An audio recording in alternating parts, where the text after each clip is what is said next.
The sidelines are packed. The fans are in the stands. It's game night.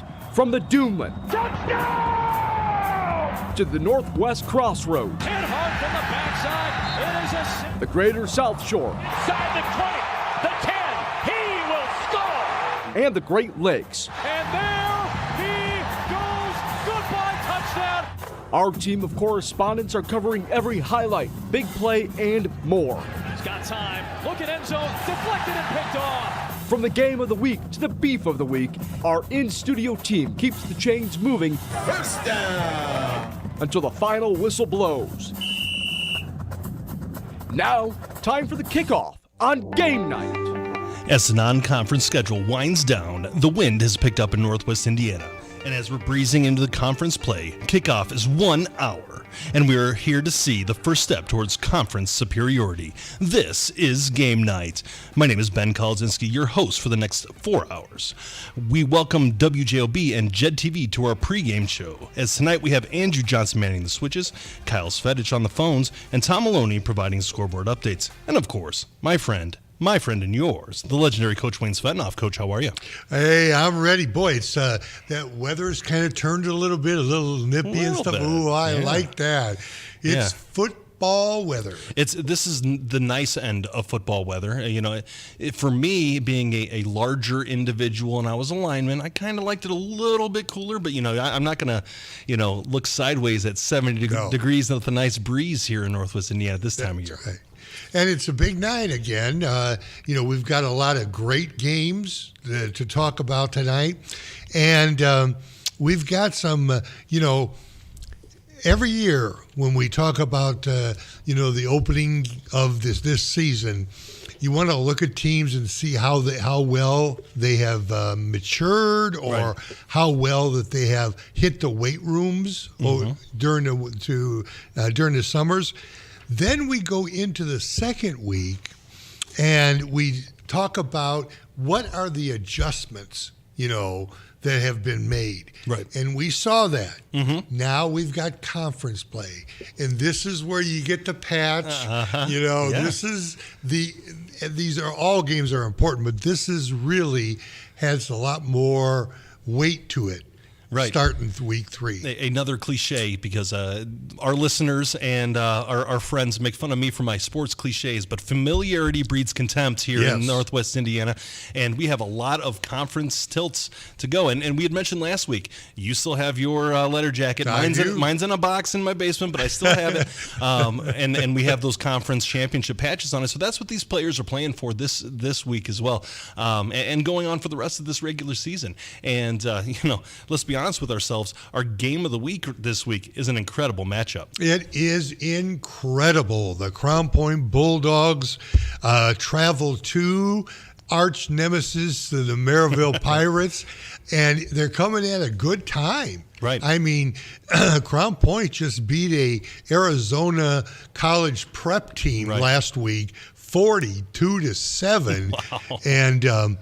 And this college prep team is a good team from Arizona.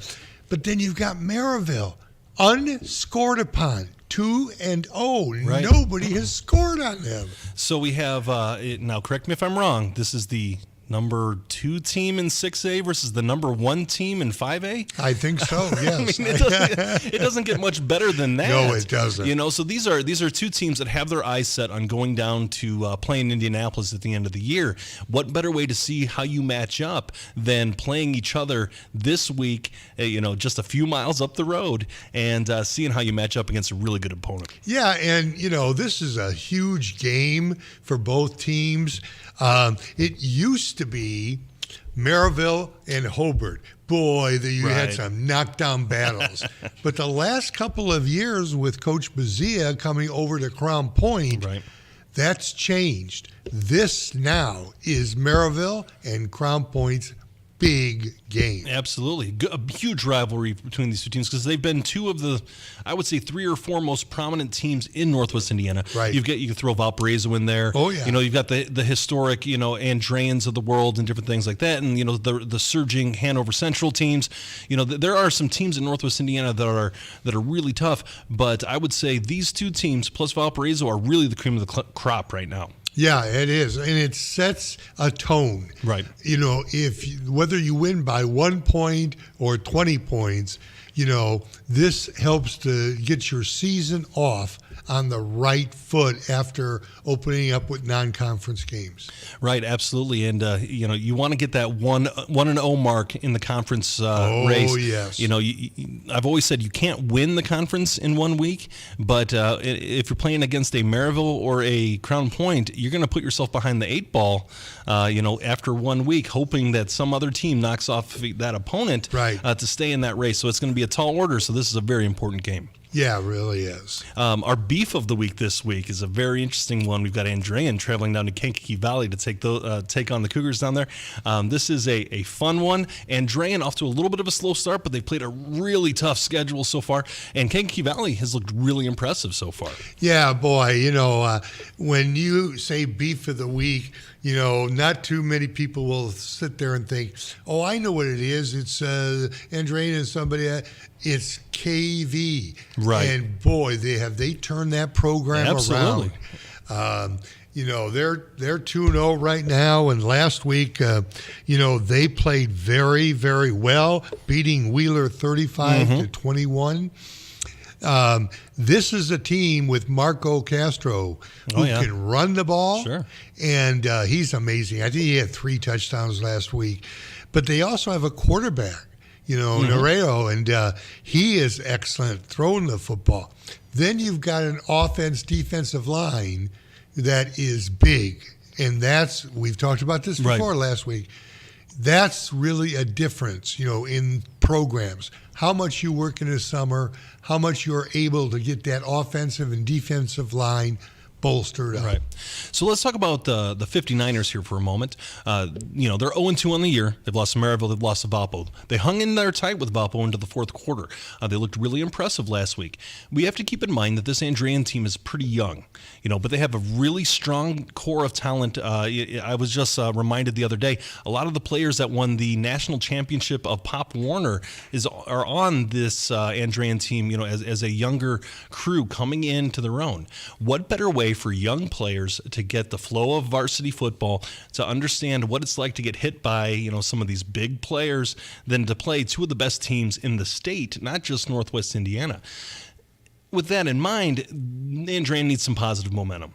They need to go out there and see some success. Whether or not it's a victory or not, we'll see, but they definitely need to see some positivity because they're playing hard and they're playing well, but you definitely need some positivity here. But they do have a great leader, and this is Jimmy Finley from Andrean. He's a scoring machine for them. They like to get the ball into his hands because he can create things. Right. But tonight it's going to be, Andrean had a big lead, at half last week, and they kind of let it slip away. Right. How will they adjust? Now, I know Coach Skinner. He's an outstanding coach, and I know there's going to be adjustments. Yeah. But how will the kids react to that type of thing when you're up at halftime against a, Valparaiso, and then you kind of let that slip away? Right. Well, you were a coach, and you know how this motivation factor goes. Hey, you were right there. Valpo won the state title 2 years ago. This is a good program. You were right there. They're a bigger school than us, but we were there in position. Now we got to close the deal, right? And Andrean has the talent to do that. It's just a matter of getting these young players up to speed, getting them in a position where they're ready to rock and roll. And I think Coach Skinner is the man to be able to do that. And it's so important for kids to understand the situation. I remember that when I coached basketball at Lake Central, and our biggest nemesis in the sectional used to be Maryville. Right. Could never beat them. We came over and over and over. We came close, and then we did. When we finally won the sectional against them, it was a total change. The kids started to believe that they could play. A lot of teams lost to Maryville in basketball and continue to do so. So no, that's it is what it is. But definitely looking to see a little bit of momentum from Andrean here. I think this is going to be a fun game. Kankakee Valley Grove, and look at the coaching matchup. By the way, you've got Chris Skinner, you've got Kirk Kennedy. These are two of the best coaches in the state. We've got some state titles that these coaches have won. This is definitely a circumstance where we're going to see some good X's and O's as well. That's right. And the defense I really think the defense may be the difference. KV will score. Right. And Drain, I believe, will score also. But who's going to be able to stop the other team? That's maybe the key. So looking at some good defenses, we'll move on to another game here. We've got Michigan City at Chesterton. Chesterton's been one of my surprises here for this part of the year. Yeah, and Brady McCormick is just doing an outstanding job at quarterback for Chesterton. Chesterton always has been known to be a good defensive team, but they always have that one or two mistakes or something on the offense, and just not been able to get totally over the hump. They've always been in the top 5 of the Duneland. I think now that with the McCormick running the show there, and literally he's running the show from the quarterback. They've always been a good defensive team, Chesterton. So I think that that's important. And on the other side, you got Michigan City, who is 0-2, but they played Warsaw, an outstanding team. And then last week they just lost 1-2. So I really think at this point, this is going to be, and it's at Chesterton. Right. Well, a beautiful football facility there. Oh, my. I always loved going there. Yeah, it's a fun one. I did. I think I played there either the year they opened up or the year after they opened up. It's just beautiful up there. Right? And so, being a Valpo player going into Chesterton, it's always hostile. The crowd's great. The best marching band in Northwest Indiana, in my opinion. That and the Valpo Vikings marching band. Of course, I got to, give some props to them. But really great atmosphere up there in Chesterton, especially when they're winning. And it's going to be a nice evening up there on the lakefront. And they lost at home to Lafayette Jeff. That's, Lafayette Jeff consistently has great teams. Right. And it was a close one, too. So, this is going to be a good one for Michigan City. Oh, absolutely. Absolutely. Speaking of a team that we've mentioned already here today, we've got LaPorte traveling to Valparaiso. I think Valparaiso might have a strange taste in their mouth after having a squeaker against Andrean. I'm looking for maybe Valparaiso kind of flexing their muscle in this game. Well, the big key here is Valparaiso cannot let LaPorte hang around. Right.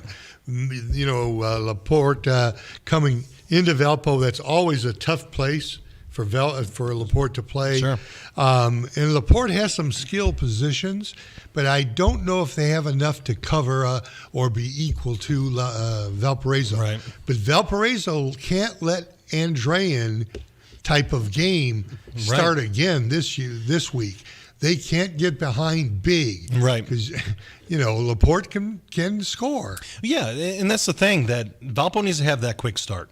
They need to go all gas, no brakes, and just kind of get this game in the position that they can take care of it, and then go forward and just do what you need to do. Run that ball, drain that clock, and I know that they're in a position where they didn't exactly perform really well last week, but that's also against a really good Andrean team. Keep this in mind. Coach Marshall is probably coached them up pretty good this week, and I think that they're going to have their mind right here to start this game off. Oh, I totally agree. And, this is a situation where Valpo's at home, and that's always a plus.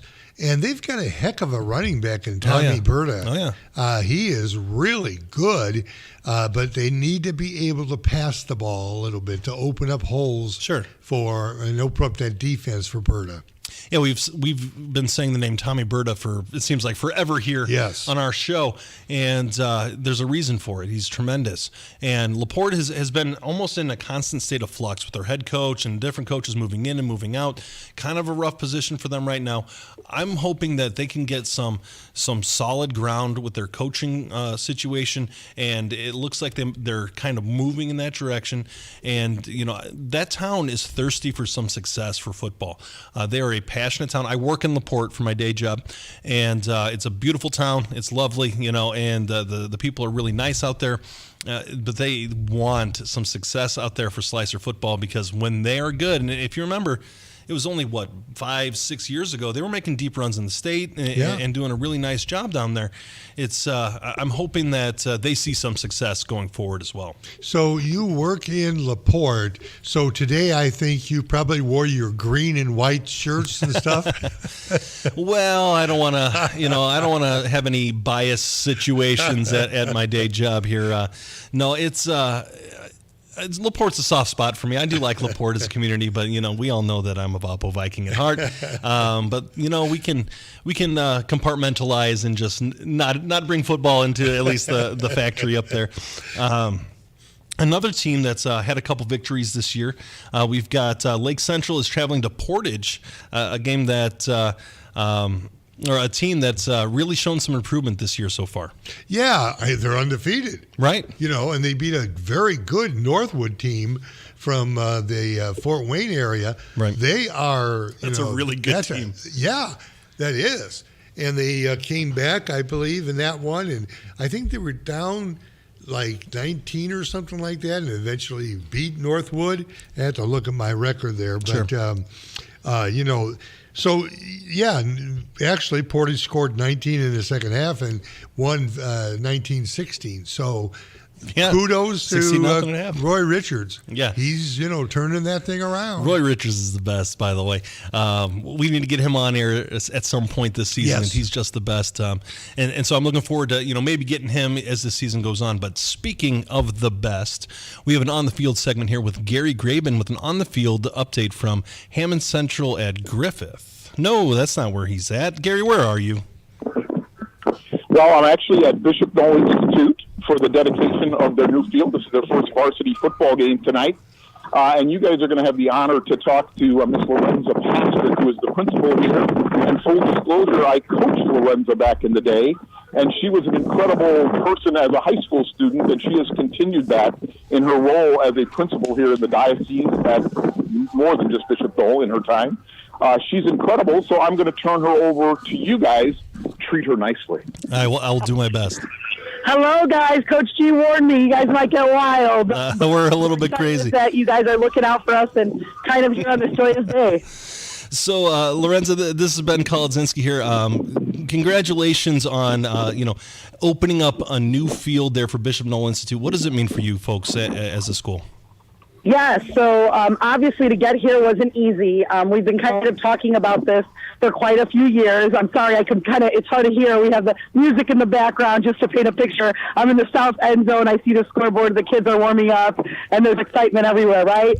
So in order to get here, it wasn't that easy. In fact, when I was a coach here, before when I taught here, we were talking about this decades ago, right? What would we envision having? What would we have for the students, for the athletes?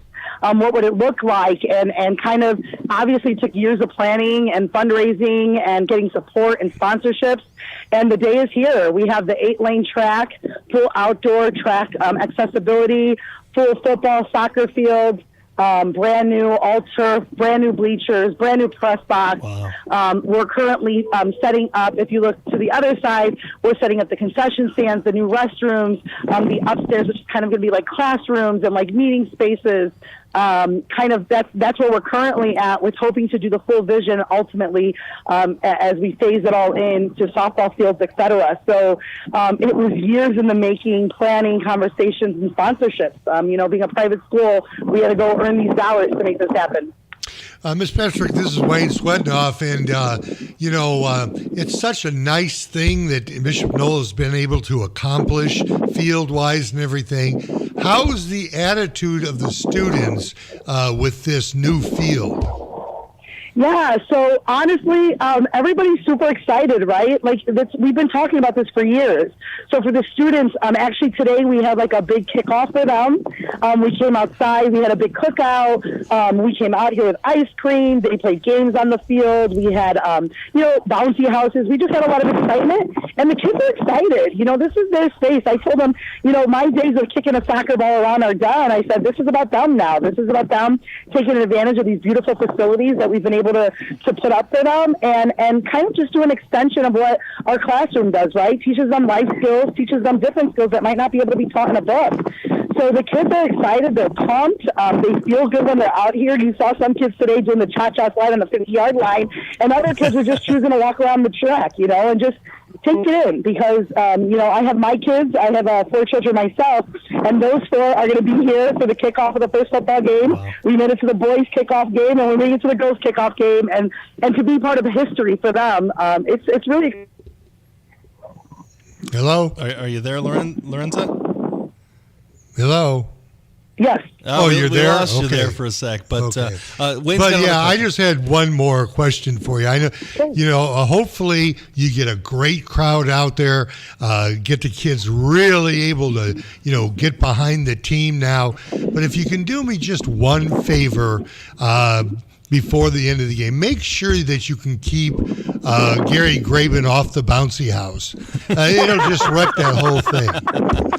I'll tell you what, I think they're still here. I'll try to toss them in when we get off the ride here. Okay. See, that sounds fun.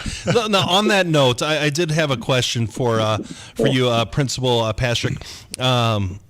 2 questions, actually. One, speaking of Gary Graben, I hear he was your coach at one point. How was that as a dynamic for you? Yeah, so I tried to be an athlete back in the day when I played, and I played basketball under Coach G, under Coach Aluska. And Coach Aluska, he actually coaches my daughter, so I could say this, he's just always been an intense coach. So Coach G would always kind of come and support that under Coach Aluska, and under Coach J was just kind of the mentor guy that kind of kept everybody cool and heads calm. So he was actually a pretty cool guy to have on the sidelines to kind of support us when we maybe weren't doing our best and just kind of encouraging us. So I can't talk too much negative. He's a really good guy. Yeah, Gary's all right. We give him some we talk some trash to him on occasion, but he's one of the best in the biz, and we love him to death here. But before we let you go, we're going to give you one more question. And for you as an alum, as a teacher, and now as principal of Bishop Noll Institute, what does a day like today mean for you? This is just, you as a leader, you look at like those days that really count. And today, when I was literally just walking around, seeing the kids just having a great time, them feeling like they matter, and in our area, sometimes they deal with a lot of stuff, but to see them just engage with each other, enjoying the space, to me, that's what it's all about. It's one of those days in like my profession that it makes it all worth it, because sometimes our jobs aren't hard, but when you come out here and you see them loving it, you see the football players like excited, you see the excitement building around just everything. It's really a monumental day, from the fact that our kids are in it and you feel it. They're excited to have whiting out here. We're across town. We have good, healthy rivalries. It's really a close feeling today, and it's one of those reasons why when you do what you do as a principal, it makes it all worth it. All right, thank you much. Good luck to you, Principal Patrick. We're looking forward to all great success for Bishop Noll and the new chapter for your folks at your school there. Awesome. Thank you so much for having us, guys. You guys have a great night. We'll be watching some great football this evening. All right. Thank you very much. That was Principal Lorenza Pastrick for Bishop Noll Institute, a student, an alum, a teacher, and now principal, ushering in a new era for Bishop Noll. And you could just tell in her voice how proud she is. Absolutely. How excited she is. She should be. This time. And she should be. You're right. Yeah, this is fantastic, and she did a great job here on air. It's so exciting to see people who are passionate about, building up their community, building up their schools, and that's what we're looking for here in Northwest Indiana. Right. Speaking of Northwest Indiana, we have our Beef of the Week, an update from Steve Schmidt on the field for Andrean at Kankakee Valley. Steve, what's going on? Hey, guys. Happy Friday. Beautiful night for high school football tonight. Can't beat it, Steve. Well, how's the wind down there? It's pretty windy out here tonight. It's probably going to affect the kicking game one way or another, whether it's field goals or punting. So it's going to be interesting to see what special teams units show up here tonight. KV has had not only Castro as a fantastic athlete, 3 touchdowns last week, but also Arroyo, the quarterback. He really. How do you think that the wind will affect him tonight? I think he's going to be okay because they've shown a lot of short, intermediate passing routes early on this year. So I think, and he's going to get rid of the ball in good timing. So I don't think the wind's going to play necessarily a big factor for him because they've been taking their deep shots with calculated risk. So I think when they want to go deep, it's going to be in good situations where it's one-on-one. So I don't think the wind's going to play too much of a factor for him in that sense. So I think the passing game, if they decide to go that route, is going to be fine tonight. Well, the big factor, and we talk about this every week, Steve, the things that you probably want to really look for tonight, and you will, I know, the offensive and defensive lines of KV versus Andrean. Andrean maybe has a little bit more experience, but Coach Kennedy knows how to build those lines, and he's certainly proved that. KV is off to a 2-0 start. Yeah, definitely. I mean, Kankakee Valley needs to come out and play a better first half. Both first halves this season have not been great, but they've really turned it on in the second half. So for them, if they're able to play second half football throughout the entire course of the game with their offensive line, I think they're going to be fine. When it comes to Andrean, like you said, they're experienced, they're fundamentally sound, they're good. I don't know a ton else about them other than that, but I know that they're going to show up tonight and they're going to play well also. So, Steve, Andrean has been pretty battle-tested so far this year. They played a very tough Maryville team in week 1. They hung tight with Valparaiso for most of the game, well, pretty much all the game in week 2. So they've played two of the best teams in not just Northwest Indiana, but the state of Indiana. Right now, they're probably thirsty for a win. You as a coach, you've been in a position where, hey, this team is looking for some success. You want to make sure that they can have some positive momentum. At what point do you think Andrean is going to be motivated to get into that victory column?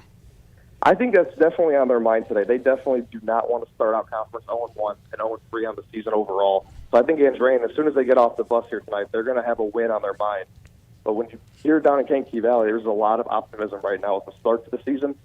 The KV's not going to make it easy on them tonight. They're going to be playing tough from the first whistle tonight to the last whistle. So I think this is an important game for Andrean in that sense because they have to get off to a good conference start for them to get on track here. All right, thanks, Steve. Anything you want to add before we let you go? No, just looking forward to a beautiful night for football and to see what happens all around the region tonight. All right, thank you much. That was Steve Schmidt with an update for our Beef of the Week, Andrean at Kankakee Valley. We're going to go from our Beef of the Week to the Game of the Week. Dr. Reed Amons with an update from the Maryville hosting Crown Point game. Dr. Reed, what's going on? Yeah, another night, good night for football. It looks like it's going to maybe be a little bit better than what we thought it was going to be. There was some chance for some rain earlier on, but maybe that's going to hold off or at least push off for closer to the end of the game. So what a great rivalry night. I know you guys have already been talking a little bit about the Crown Point Maryville game and how important this is for both schools and both teams. And should be a great matchup tonight. Can't wait to get things kicked off and started here in about half an hour. Dr. Reed, Maryville has to be just, beside themselves. Starting 2-0 like this, playing so very well defensively, offensively, and then they come probably against their most important opponent, Crown Point. And we've talked a lot about Crown Point and, their offensive lines and their physicality and their Noah Ehrlich, their quarterback, and Larry Ellison. What do you think that Maryville needs to do? And obviously score more points, but what do you think that they need to do to kind of, keep Crown Point in check? Yeah, Wayne, up till at least up through the first 2 weeks of the season, Maryville has done a great job against the opposition's running game. As we noted earlier, I believe they gave up 8 yards of rushing to Andrean in week 1. In week 2, Holbert really had a hard time moving the ball on the ground against the Pirates. And so I think that's where it's going to start tonight. As you guys have mentioned, there's a little bit of a breeze tonight. I don't know how much that'll affect the passing game, maybe longer passes more than short passes. It's not a monsoon out here, but there's a little bit of a breeze.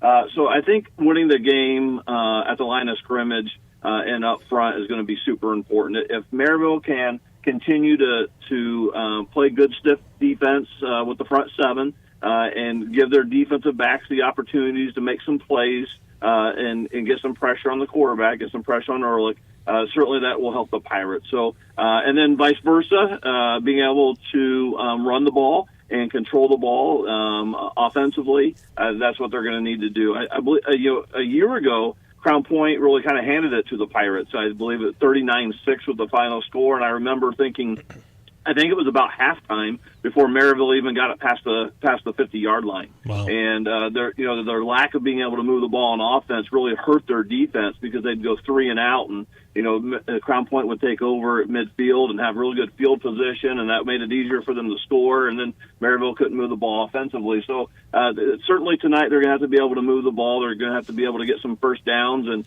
at least play that battle of field position. We have a couple really good teams here who are really hot. They've made deep runs in the postseason. They've had a lot of conference success here over the last couple of years as well, and so this is always a great night.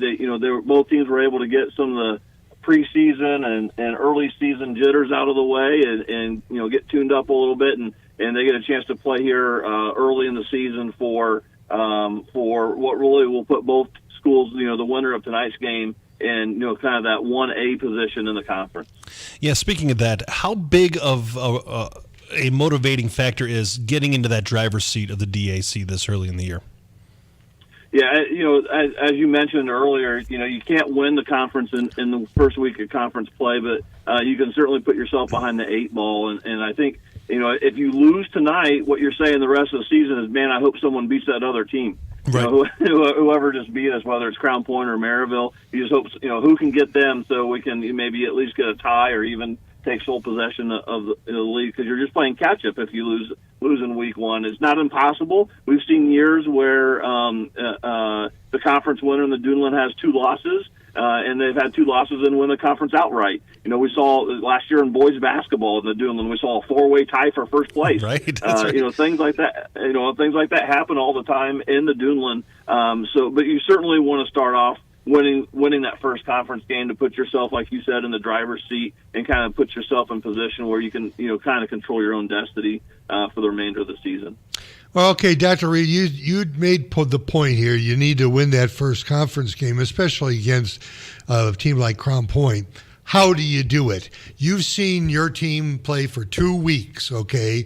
We know that Maryville has a good defense, but offensively, what do you think their strength is going to be? A lot of coaches say, well, we want balance. Well, if you can't run against Crown Point defense, you're going to have to throw it.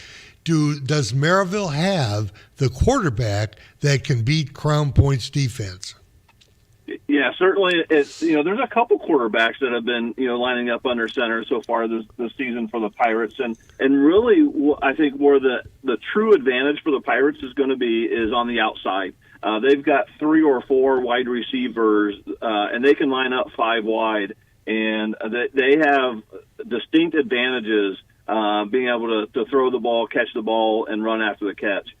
They have some tremendous athletes out there on the outside with really good hands. They run very good routes. They can get themselves open. And if the other team is wanting to play man-to-man defense with defensive backs, Maryville is going to have the advantage more times than not.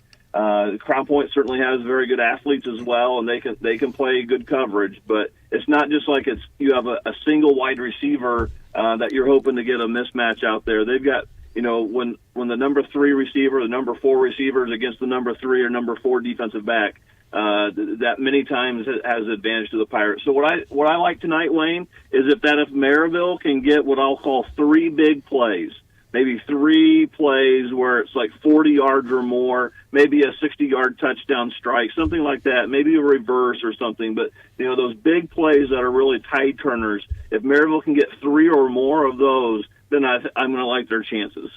And if Maryville cannot turn the ball over, I think that could be the key. If they cannot get any turnovers, because that Crown Point's going to be physical, I think that could be the difference here.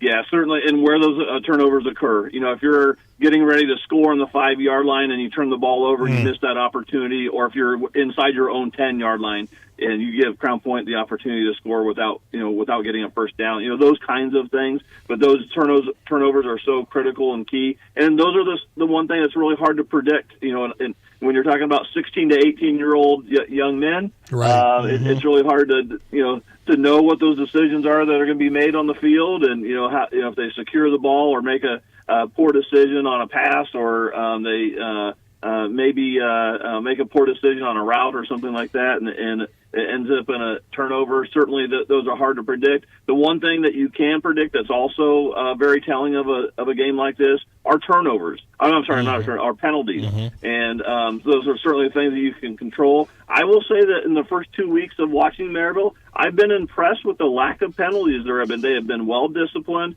They have made good decisions. They are where they're supposed to be. They're lined up correctly. They're not running in and out of the huddle, not knowing where they're supposed to be. Like Coach Cease has done a really nice job with this group. Certainly, as we mentioned before, having 17 out of 22 position players returning as starters. That was certainly beneficial. They really hit the ground running to start the school year or to start the football season. And I look forward to them continuing that, even tonight. So, I think those turnovers and penalties can be huge, and I think the big play aspect tonight is going to be a big contributing factor to the outcome. All right, thank you much, Dr. Reed. We're looking forward to hear more from you as this game goes on. Sounds great, guys. I'm looking forward to it, and have a good night of Friday Night Football. We'll talk to you soon. Thank you much. That is Dr. Reed Amons with an update from our Game of the Week, Crown Point at Maryville. And with that being said, we're going to go ahead and take a quick break on 89.1 FM, the Lakeshore. This is Game Night, live on Lakeshore Public Media, 89.1 FM, streaming online at lakeshorepublicmedia.org, Facebook, and YouTube. Thinking of going to college? What do you plan to major in? At Ivy Tech Community College, they major in successful careers for you and all of their students. With locations in Michigan City, LaPorte, and Valparaiso, new classes start every few weeks. To get started, visit ivytech.edu. Again, it's ivytech.edu. Ivy Tech students are Indiana's future.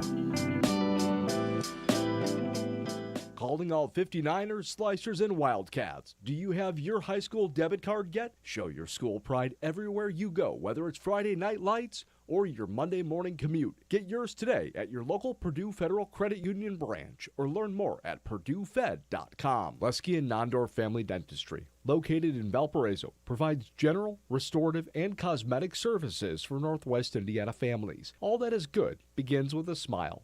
Learn more at leskyandnondorf.com. Hi, I'm Dee Dotson, host of Regionally Speaking here at Lakeshore Public Media. As Northwest Indiana's public broadcasting station, our goal is to serve you with programming that informs and inspires. You can play a pivotal role in helping us achieve that goal by taking our 89.1 FM survey. Whether you tune in occasionally or have made us a part of your daily routine, your opinions matter. Visit lakeshorepublicmedia.org/feedback to help us build a stronger station for your community. Join us at the Building Blocks Breakfast, Fueling the Future, on September 25th at the Dean and Barbara White Community Center in Maryville. Support an initiative dedicated to early childhood development and community empowerment. Your participation helps provide vital resources for families and ensures a brighter future for our children. Visit lakeshorepublicmedia.org/buildingblocks to learn more and become a sponsor. Gentrification is constantly in the news. Rising rent prices and housing costs have made cities like New York and LA unaffordable for much of the middle class. But what happens when those displaced middle class residents buy homes in smaller cities nearby and become gentrifiers themselves? Big city gentrification meets the small city. Next time on It's Been a Minute from NPR. Tune in Saturday evening at 6 and Sunday evening at 5 here on Lakeshore Public Media. And now, the scoreboard update. Call me the breeze. I keep blowing down the road. Ben, is that a little before your time? Before Wayne's time? Well, yeah, a little bit before my time here. Little Leonard Skinner. It is windy out there, folks. I thought about dropping some association on you boys to go ahead and start off. Maybe we'll get that in the next scoreboard update. You heard the update from Reed Amons in the game of the week. Crown Point at Maryville. The Bulldogs 2-0 taking on the 2-0 Maryville Pirates. Crown Point's won the last two matchups. The Bulldogs have not lost a regular season game since September 24th of 2021. Crown Point is number 2 in Class 6A, and Maryville is number 1 in Class 5A. Michigan City 0-2 traveling to Chesterton at 2-0. The Wolves, though, have won the last two matchups. The Trojans, though, starting this season hot. Can they continue with an early Duneland season victory over the Wolves? We shall see. And the Port Slicers are going to need a lot going on in their favor tonight as they travel to Valparaiso. The Slicers come into the game 0-2 against the 1-1 Valpo Vikings. Valpo is number 3 in Class 5A. They have won the last 10 matchups, including the playoffs. The last LaPorte victory was back in 2016. Ben, I think you were a freshman in high school at that point. Yeah, not quite. Let's be Wayne's fair. Lake Central Indians travel to Portage to take on the Indians. The Indians are 1-1, and the home team Indians are 2-0. Lake Central has won the last 3 matchups in that one. And the Highland Trojans at 1-1 travel to Hanover Central to take on the Wildcats, who are also 1-1. Hanover is coming off their first regular season loss since September 3rd of 2021. Their loss last week to Bishop Chatard ended a 24-game regular season win streak. Hard to believe and maybe kind of hard to duplicate those numbers for Hanover, but they will look to get back onto the winning ways tonight against Highland. And down in West Lafayette, it is RDP taking on RDP. We really got to work on the names for high schools around here. Lowell travels to West Lafayette. Lowell is 1-1. West Lafayette also 1-1. Both teams are the Red Devils, though I don't know if in West Lafayette they chant Red Devil Pride. They do. They do. Okay. Yes. All right. RDP. Well, Absolutely. we're real original around here. West Lafayette is number 9 in Class 3A. Up next, the 0-2, surprising 0-2 Hobart Brickies travel to Munster to take on the unsurprising 0-2 Mustangs. North Judson, the Blue Jays are 2-0 on the season. They travel to South Central to take on the Satellites at 1-1. North Judson is number 1 in Class 1A in Indiana. And the Hammond Central Wolves at 1-1 take on my Griffith Panthers at 2-0. Griffith Panthers, one of just a handful of teams so far who have yet to even give up a point this season. So kudos to the defense there. Whiting at 1-1 travels to Bishop Knoll to take on the Warriors. You heard it on the field segment with Gary Graben as the Knoll Warriors open up their brand new stadium. Exciting things looking ahead to Bishop Knoll and their athletic departments there. The Calumet Warriors at 1-1. See, Warriors take on the East Chicago Cardinals at 0-2 in East Chicago. And in our beef of the week, the 0-2 Andrean 59ers travel to Kankakee Valley to take on the Cougars, who are 2-0. And if you caught it in the pregame, just because Andrean starts off 0-2 does not mean they are a bad Andrean team. We've seen 0-2 teams make it all the way down to semi-state for the Andrean 59ers. So they are probably that sleeper pick here in Northwest Indiana thus far. My other team, the Boone Grove Wolves, at 1-1, travel to take on the red-hot Gary Westside Cougars at 2-0. Westside Cougars offense is putting up points like they are free. Lake Station, 0-2, travels to North Newton to take on the Spartans, who are also 0-2. The Wheeler Bearcats 0-2 travel to the 2-0 River Force Ingots. And then the Winnemac Warriors are at Pioneer. Pioneer is already up 14-0 in the first quarter there. That was an early kickoff. And Morton, the 0-2 Governors, traveling to Tippecanoe Valley to take on the Vikings. The Vikings have an early 7-3 lead over Morton, so maybe wind not a factor further down south as Morton travels to Tippecanoe. And then the Tri-County Cavaliers at 1-1 travel to West Central to take on the Trojans, who are also 1-1. For Game Night, I'm Tom Maloney. Thank you, Tom. That was Tom Maloney with our scoreboard update. My name is Ben Kolodzinski. I'm with Wayne Svetanoff. And Wayne, how was dinner tonight? Oh, excellent. Are you kidding me? We want to thank Pepe's again for taking care of the Game Night crew this evening. Located at 260 East 84th Drive in Maryville and serving our community for 43 years. I love it. Pepe's is a full-service restaurant with a large dining room, lounge, patio areas are available for patrons also. And the Espinoza family, the owners of Pepe's in Maryville, would like to wish all our local teams the best of luck this season. But Ben, the big news is the 4th annual Mexican Independence Day Fiesta is tomorrow, September 7th. At Pepe's Tacos in Maryville on 260 East 84th Drive. It's from 4 to 10 p.m.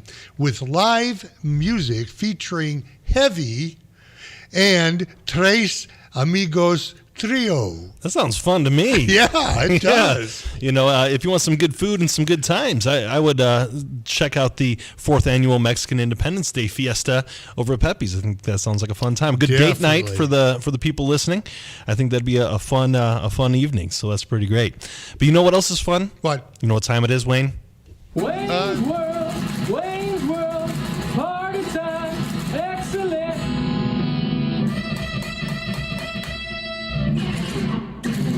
Well, I'll tell you, Ben. Yeah. This is always a fun segment. I just hope that Gary Graben is out of the bouncy house so he can listen because he loves It's his favorite time of the week for sure. Favorite time of the week. So we've got the Little Five, Wayne. Yes. What do we got here going on? Well, we'll start at the bottom. Winnemac is 1-0. They actually did not play last week, so they are 1-0 on the season. South Central is 1-1 in their offense. It is pretty good this year. Knox is 1-1. Russ Radke does an unbelievable job over at Knox. He's great. He's been successful everywhere he's gone, for sure. Right.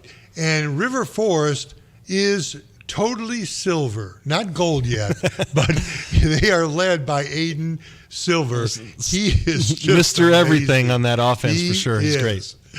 And then you've got North Judson. North Judson is a power in the small school area. They're always there towards the top. So to recap for our Little Five, we've got at number 5 Winnemac at 1-0. South Central at 1-1 is number 4. Number 3 is Knox at 1-1. Number 2 River Forest at 2-0.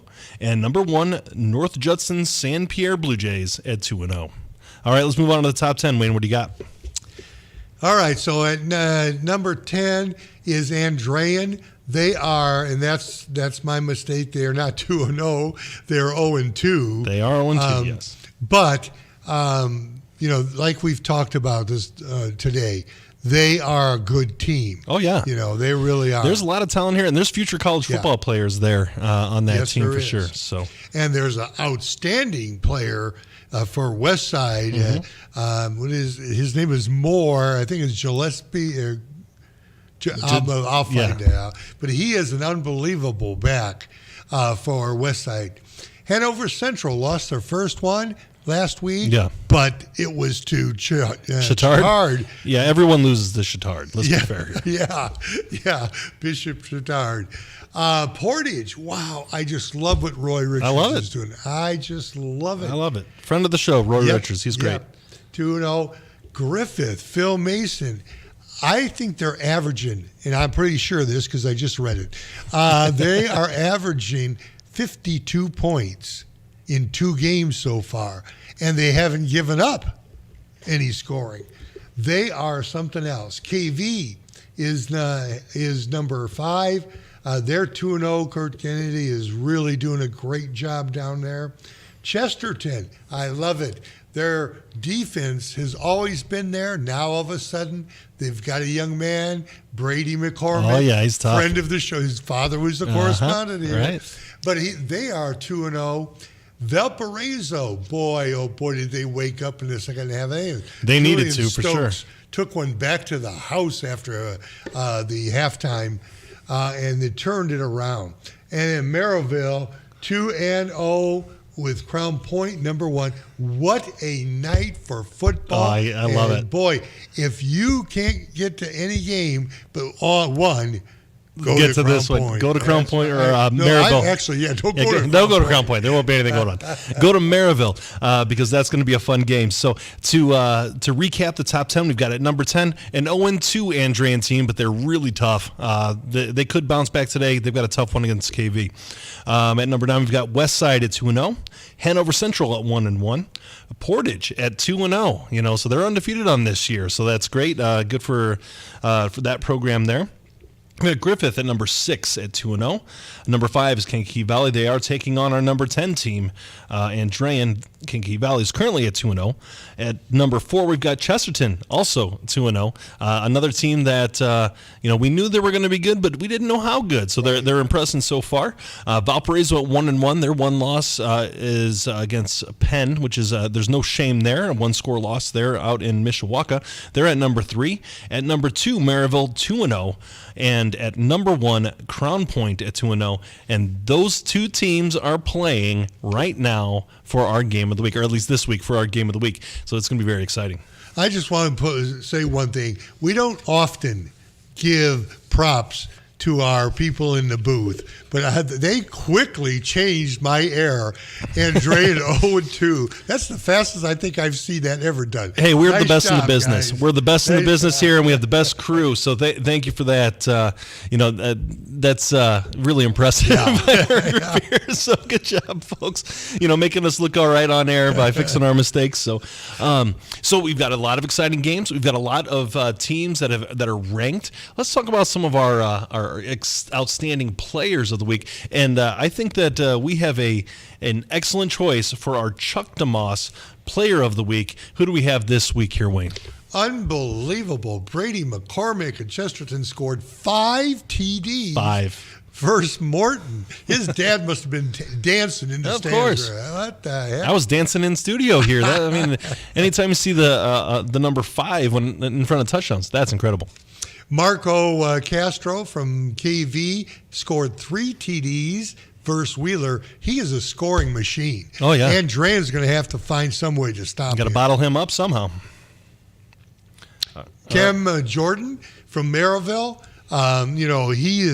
He really came on. He's actually was one of the second string quarterbacks. Yeah. He came in and scored 2 TDs versus Hobart. So we kind of have a pair here, a 1-2 punch from Crown Point. Who do we got? Yeah, we really do. Noah Ehrlich and Larry Ellison. Boy, they scored 5 touchdowns combined versus Morton. And Ellison is just one heck of a running back. And because we've interviewed him last year, the first person he credits is that offensive line. Yes, he does. Getting holes and stuff like that. So that was actually against Arizona College Prep last week when they did that. Right. A team that traveled across the nation to play here, and they did an excellent job. We've already mentioned this young man. We've mentioned him many times over the last couple of years. We've got Aiden Silver with River Forest. Yeah, he scored 2 TDs plus 149 yards total versus Calumet. All right, and then one more. We've got a Valparaiso running back by the name of Tommy Berta. Boy, is he! He's a little bowling ball. Yes, boy, he just runs harder than you can imagine. He had 2 scores and 180 yards total versus Andrean last week. Yeah, so congratulations to all our folks, and especially our Chuck DeMoss Player of the Week, Brady McCormick for Chesterton, and his 5 touchdowns against Morton last week. So we've talked about some of our players of the week. Let's talk about some of the unknown players of the week, the players that kind of, I don't want to say came out of nowhere, but that's really stepped up last week. We've got one from Highland here. Yeah, Jack Slavin, and I think, he played pretty well last year for Highland, but not many people really know him. And he had 3 TDs and over 100 yards versus Morton last week. All right, and then hey, we've got some Portage love going on here with Jamari Duff. Yes, oh, definitely. He scored the game-winning TD against Northwood. Portage won 19-16, and boy, they're as happy as can be over in Portage. And another team that's really surging this year, we've got Griffith. We've got Ryan Bullion. You know, Bullion played also last year, but really wasn't the star of their team. Right. He's come on and rushed. I had to take a real look at this one. 250 total yards he had versus Munster. Yeah, absolutely. It was definitely a breakout game for that young man.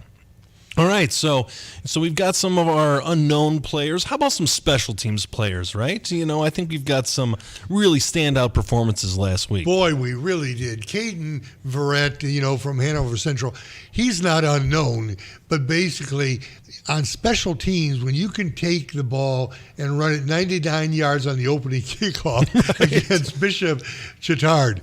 Chittard was not happy with that on the sideline. No, they weren't. They took it personally after that game, but it's still an excellent play by Caden Verrett. A wonderful, wonderful start to that game. And speaking of long touchdown returns, we've got Julian Stokes with Valparaiso.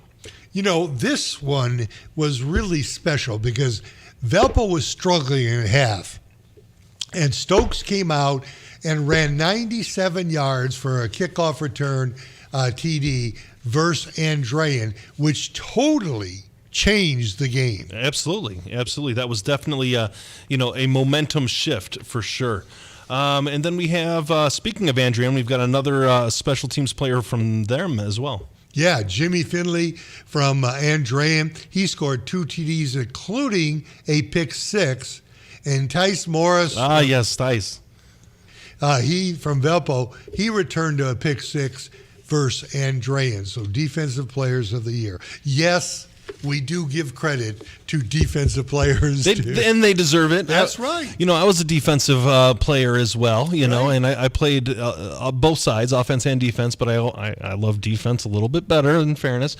So, yeah, we got to give some love to the folks playing defense, too. So, with that in mind, we're getting ready to kick off. We're going to get our popcorn popped and our snacks ready, and we're going to go ahead and take a quick break on 89.1 FM, the Lakeshore. This is Game Night, live on Lakeshore Public Media, 89.1 FM, streaming online at lakeshorepublicmedia.org, Facebook, and YouTube. Lesky and Nondorf Family Dentistry, located in Valparaiso, provides general, restorative, and cosmetic services for Northwest Indiana families. All that is good begins with a smile. Learn more at leskyandnondorf.com. Thinking of going to college? What do you plan to major in? At Ivy Tech Community College, they major in successful careers for you and all of their students. With locations in Michigan City, LaPorte, and Valparaiso, new classes start every few weeks. To get started, visit ivytech.edu. Again, it's ivytech.edu. Ivy Tech students are Indiana's future. Calling all 59ers, Slicers, and Wildcats. Do you have your high school debit card yet? Show your school pride everywhere you go, whether it's Friday night lights or your Monday morning commute. Get yours today at your local Purdue Federal Credit Union branch or learn more at purduefed.com. Hello, I'm Michael Gallenberger, the local host of All Things Considered here at Lakeshore Public Media. As Northwest Indiana's public broadcasting station, our goal is to serve you with programming that informs and inspires. You can play a pivotal role in helping us achieve that goal by taking our 89.1 FM survey. Whether you tune in occasionally or have made us part of your daily routine, your opinions matter. Visit lakeshorepublicmedia.org/feedback to help build a stronger station for your community. Lakeshore Public Media invites you to the Building Blocks Breakfast, Fueling the Future, happening September 25th from 8 until 10 a.m. at the Dean and Barbara White Community Center. Discover groundbreaking insights into early childhood development, network with fellow leaders, and explore tools to support our youngest learner. Visit lakeshorepublicmedia.org/buildingblocks, tickets, and sponsorships. You're listening to Lakeshore Public Media 89.1 FM, WLPR FM Lowell, your home for local news, traffic, weather, sports, and more. Streaming online at lakeshorepublicmedia.org. And now, the scoreboard update. Wayne, how many roads did you have to walk down before you became a man? I don't know if I even achieved that yet. The way I walk. The answer, my friend, is blowing. Oh. Oh, man. I'm going to set him up and knock him down all night tonight. I'm Tom Maloney. Let's get a look at the games as they are here across Northwest Indiana. Getting set for kickoff for a lot of these games around the region. Again, the game of the week, Crown Point travels to Maryville. Both teams 2-0, and both teams looking to go into the driver's seat as Duneland play begins. A couple of other teams in the rearview mirror behind Maryville and Crown Point, though, this season, I think will be Chesterton, who begins 2-0. Though the Michigan City Wolves' 2 losses this season came against ranked 5A opponents. So just because the Wolves are 0-2 this season does not mean they are those Wolves of old. Michigan City travels to the 2-0 Chesterton Trojans tonight. LaPorte heads over to Valpo to take on the 1-1 Vikings. That is the other team in the rearview mirror. Valpo is number 3 in Class 5A, having won having won the last 10 matchups, including in the playoffs. The last LaPorte victories all the way back in 2016. Lake Central travels to Portage. The Indians are 1-1, and the other Indians are 2-0. I already used that joke. All right, fine. I'll use it again the next scoreboard update here in about a half hour. The Highland Trojans travel to Hanover as the Wildcats try to get back onto the winning ways. Their loss last week ended a 24-game regular season win streak as they fell to Bishop Chatard. RDP is being chanted in West Lafayette this evening as the number 9 in Class 3A Red Devils host our Lowell Red Devils. Both Red Devils are 1-1 on the season. The Hobart Brickies at 0-2 on the season travel to Munster to take on the 0-2 Mustangs. North Judson has an early 6-0 lead over South Central. Judson beginning the season at 2-0, South Central 1-1. North Judson is number 1 in Class 1A. Hammond Central travels to Griffith tonight. The Griffith Panthers are 2-0, and the Central Wolves are 1-1. The Whiting Oilers travel to Bishop Knoll to take on the Warriors. Both teams are 1-1 there. Bishop Knoll is looking for an inaugural victory on their home field. Their new home field, I should add. The Calumet Warriors travel to East Chicago to take on the 0-2 Cardinals. Calumet is 1-1 on the season. The 0-2 Andrean 59ers travel down south to Kankakee Valley to take on the 2-0 Cougars. The beef of the week, our own Steve Schmidt, who used to occupy this chair. Steve will be on the call for that one. Welcome back anytime you want to come back in the studio, buddy.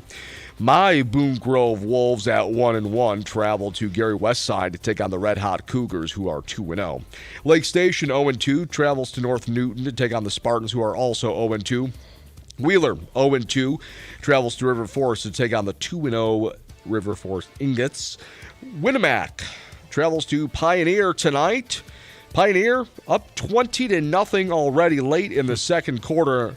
Noah Van Meter had a 1-yard touchdown run to help extend Pioneer's lead. We might be looking at a running clock for that game in the very near future.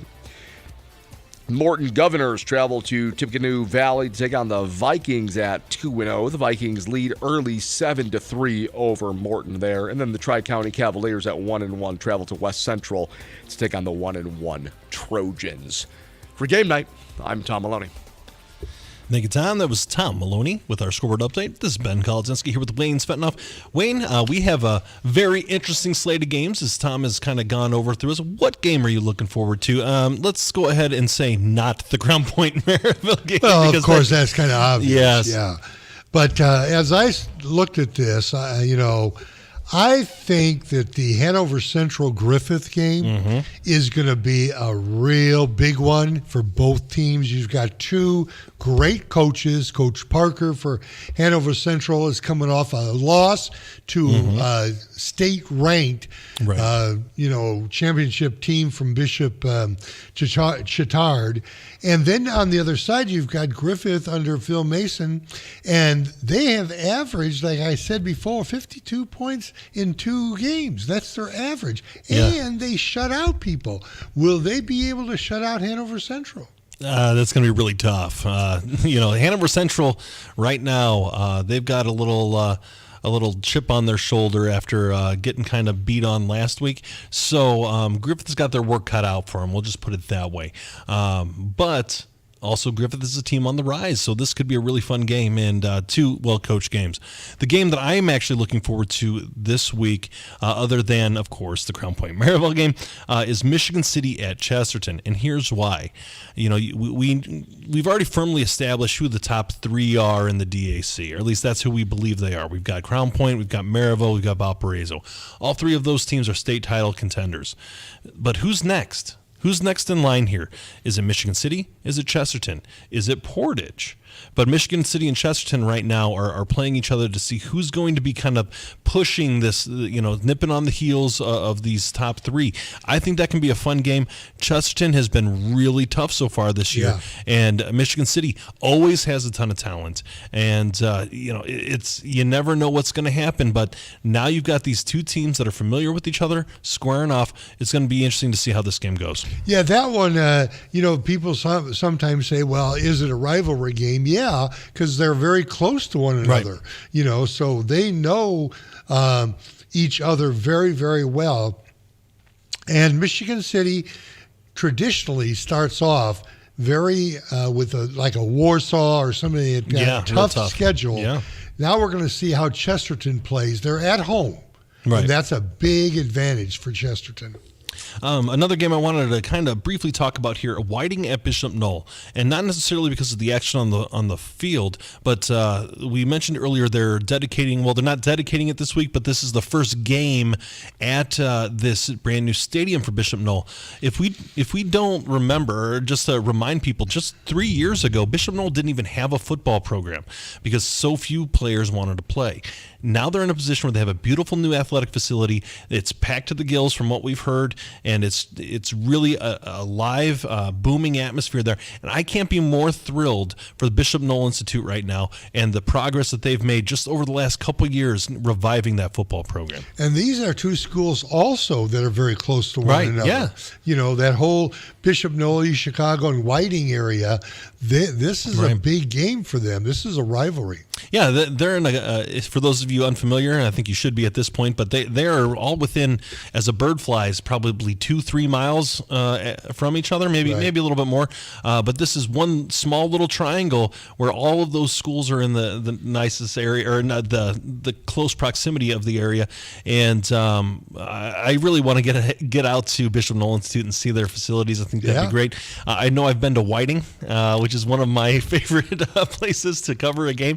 You've got the trains buzzing in the background and the flare stacks from the industry. Right next to the minor league ballpark there.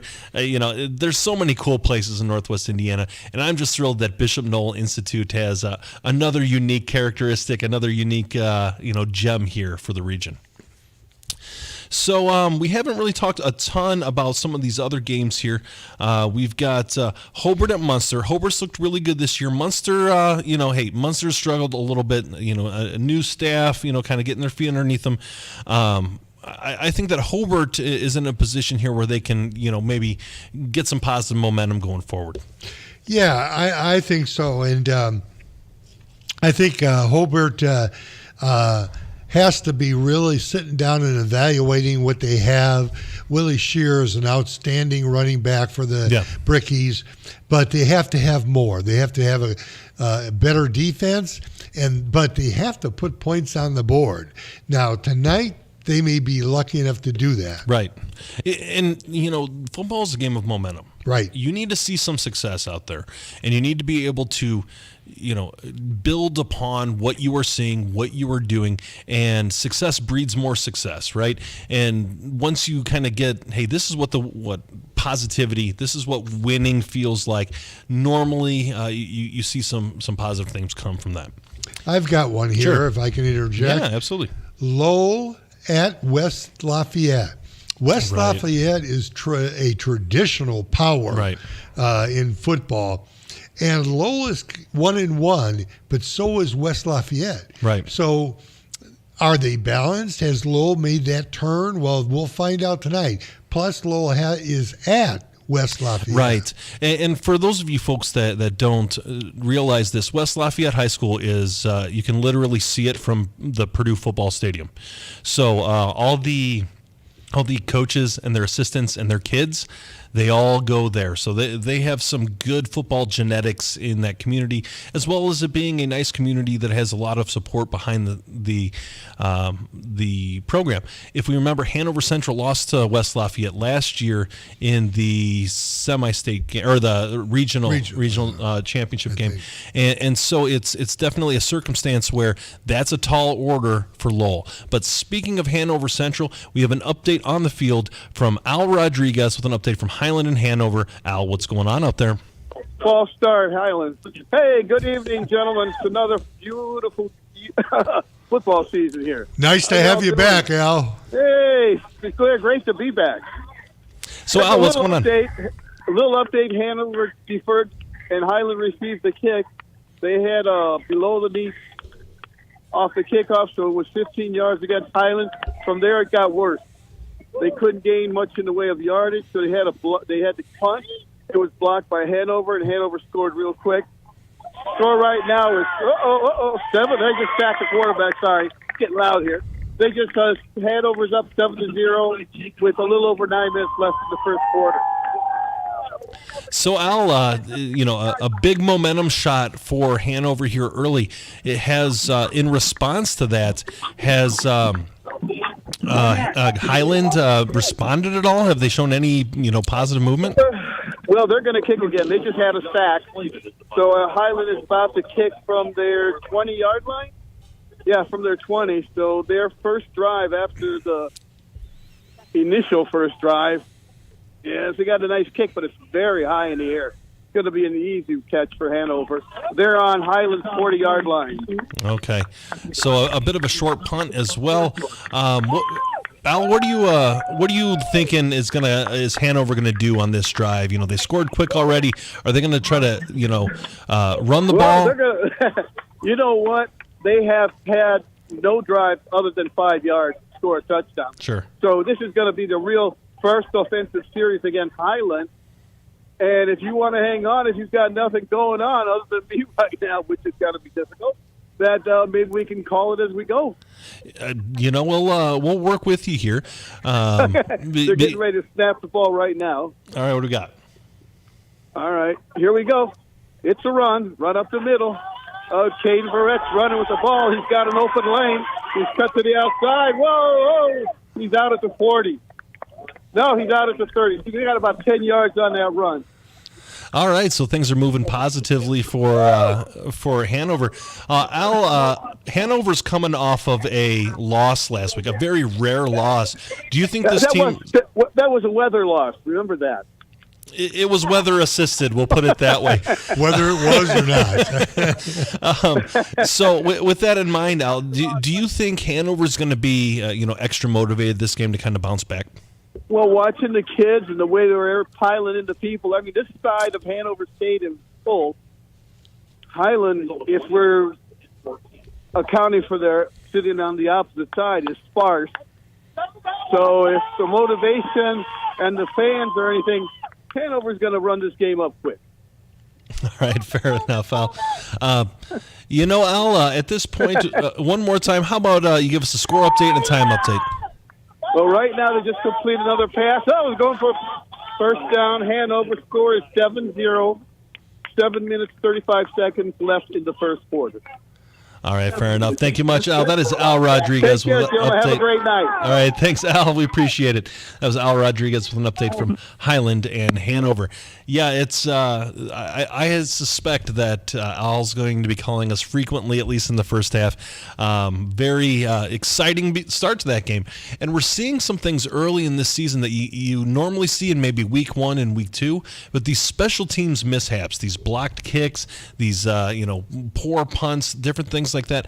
That's something that you would think by week 3 you'd be growing out of, but that's going to end up being a detriment to a lot of teams here in Northwest Indiana. Yeah, it really is, and that's a special part of football. Those special teams can make or break a game, a very tight game especially. So, yeah, we are. Right, they always say you've got offense, you've got defense, you've got special teams. You have to win 2 of the 3 to be in a good shot of winning, unless you win one amazingly. So, if you score 90 points, you may lose. It may not matter what the other team, what the other 2 are doing. But right now, it appears that Hanover is winning the offensive battle, and they're winning the special teams battle, and they might be winning the defensive battle, considering they've already forced 2 punts in the first quarter. So that's a very interesting circumstance there for sure. So I'm sure we'll be hearing more from them as we go along. Let's go back to the DAC here real quick. A game that I want to chat about right now is Lake Central at Portage. Portage won 0 games last year, and they've won 2 already this year. Yeah. They're really coming on. Yeah, and Lake Central split. They're 1-1, and they played a good game last week, but just couldn't get over a Grand Rapids team from Michigan. It's going to be interesting. Lake Central travels to Portage, right? So they're playing on the road. They've had their way with Portage the last couple of years, but as we've talked about, Roy Richards, is a good coach, and he's turning that program around. So I'm really interested in seeing how Portage does tonight. I am too, and Portage is a program with a long history of success. Back when I was playing, that was 20 years ago, but they were the only team that really matched up with us to any degree in Northwest Indiana. And, it was not too long ago that they were marching down to state, being, in the dome or whatever it is. They are a good program, and their fans are fierce, especially when they're winning. I'm really excited to see what Coach Roy can do for Portage. And I'm kind of interested in seeing what Pete Koulianis can do for Lake Central. Right. He was at Highland, and he really helped that program stabilize. And then he's now moved to Lake Central, and it's a bigger school, a bigger program, bigger expectations. Right, exactly. Yeah. And then how is he going to react to that? He's a Lake Central grad. Yes, he is. I know Pete, and he was a good person. He's a good guy, but he knows his football. Yes, he does. So it'll be interesting to see what he can do there. Beautiful facilities at Lake Central for sure. All right. Speaking of beautiful facilities, we've got one here.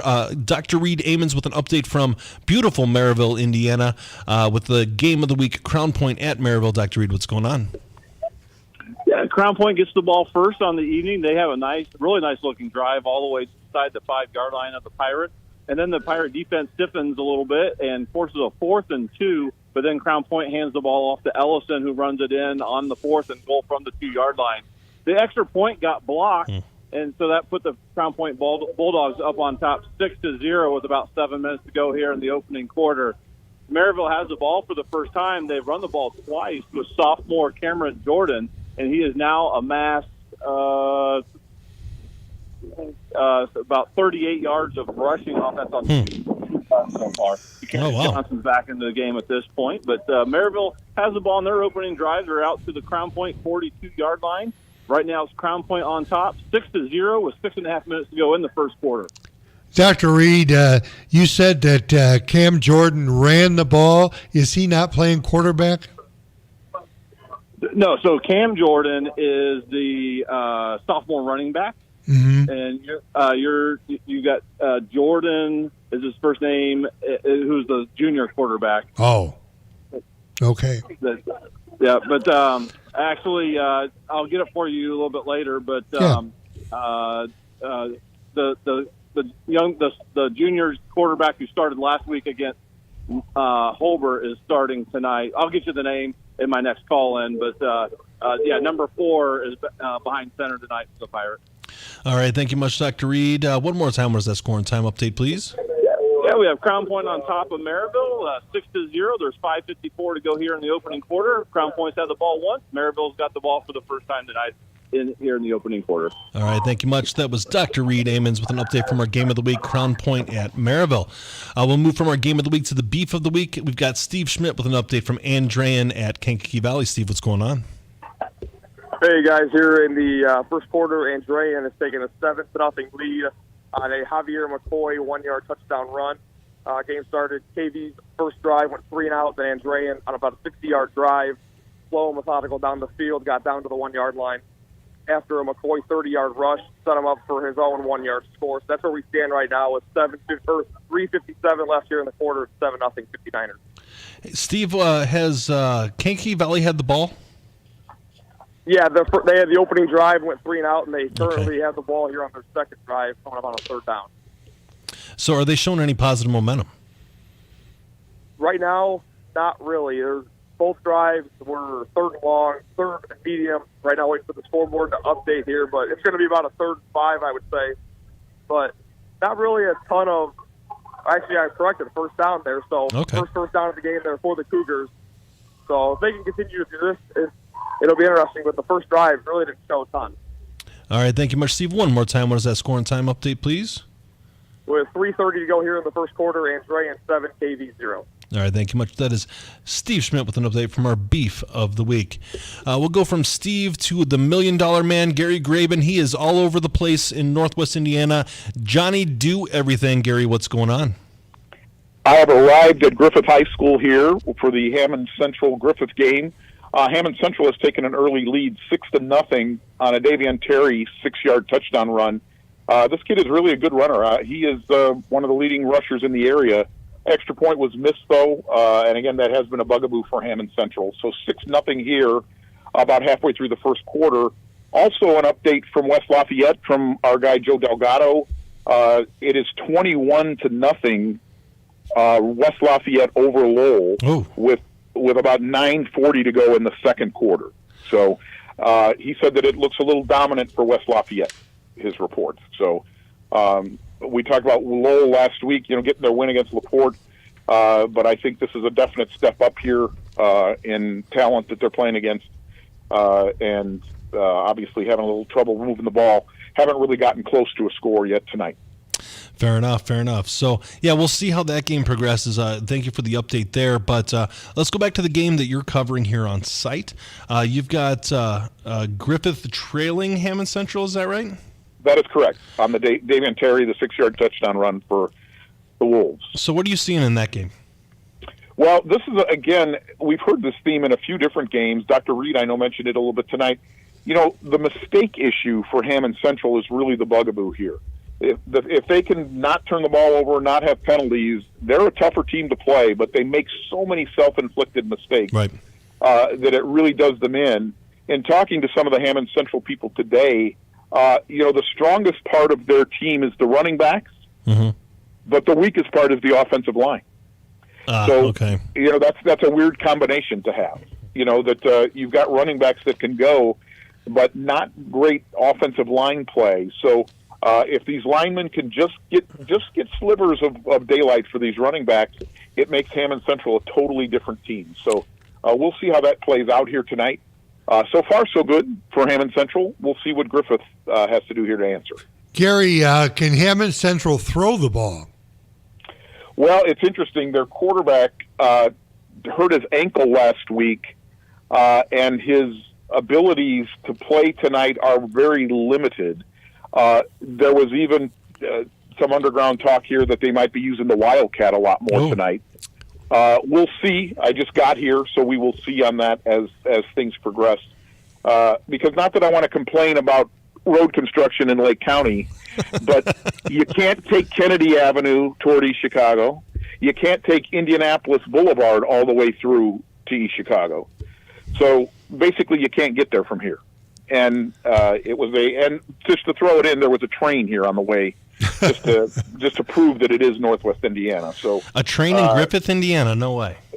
Well, no, this was a train back in Hammond trying to get to Griffith. Oh, well, fair enough. But hey, on the positive side, they're using that infrastructure money. There you go.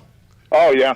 Yeah, that's great. This project in East Chicago has been going on for 6 years. Andrew's got something I for got to us. ask Gary, was that train stopped on the tracks as well in Hammond? It was moving so slowly, Wayne could have beaten it. All right. So when you sit for those kind of, when you sit for a Svetanoff train, that's when you know it's going to be a long night. But you know what it allowed me to do? It allowed me to hear Wayne's World. Which is always exciting. The best time of the week, right? But actually, strangely, the train didn't seem so bad. All right, Gary, one more time. What is your scoring time update, please? It was 6-0 Hammond Central here. Inside of 6 minutes here in the first quarter. All right, right on. Thank you. That's Gary Graben with an update from Griffith, Indiana. We'll go on to our game of the week. Dr. Reed Amons with another update. Crown Point at Maryville. Dr. Reed, what's going on? Yeah, it's a good thing I got that quarterback's name for you. It's Darnell Bowles for the Pirates tonight.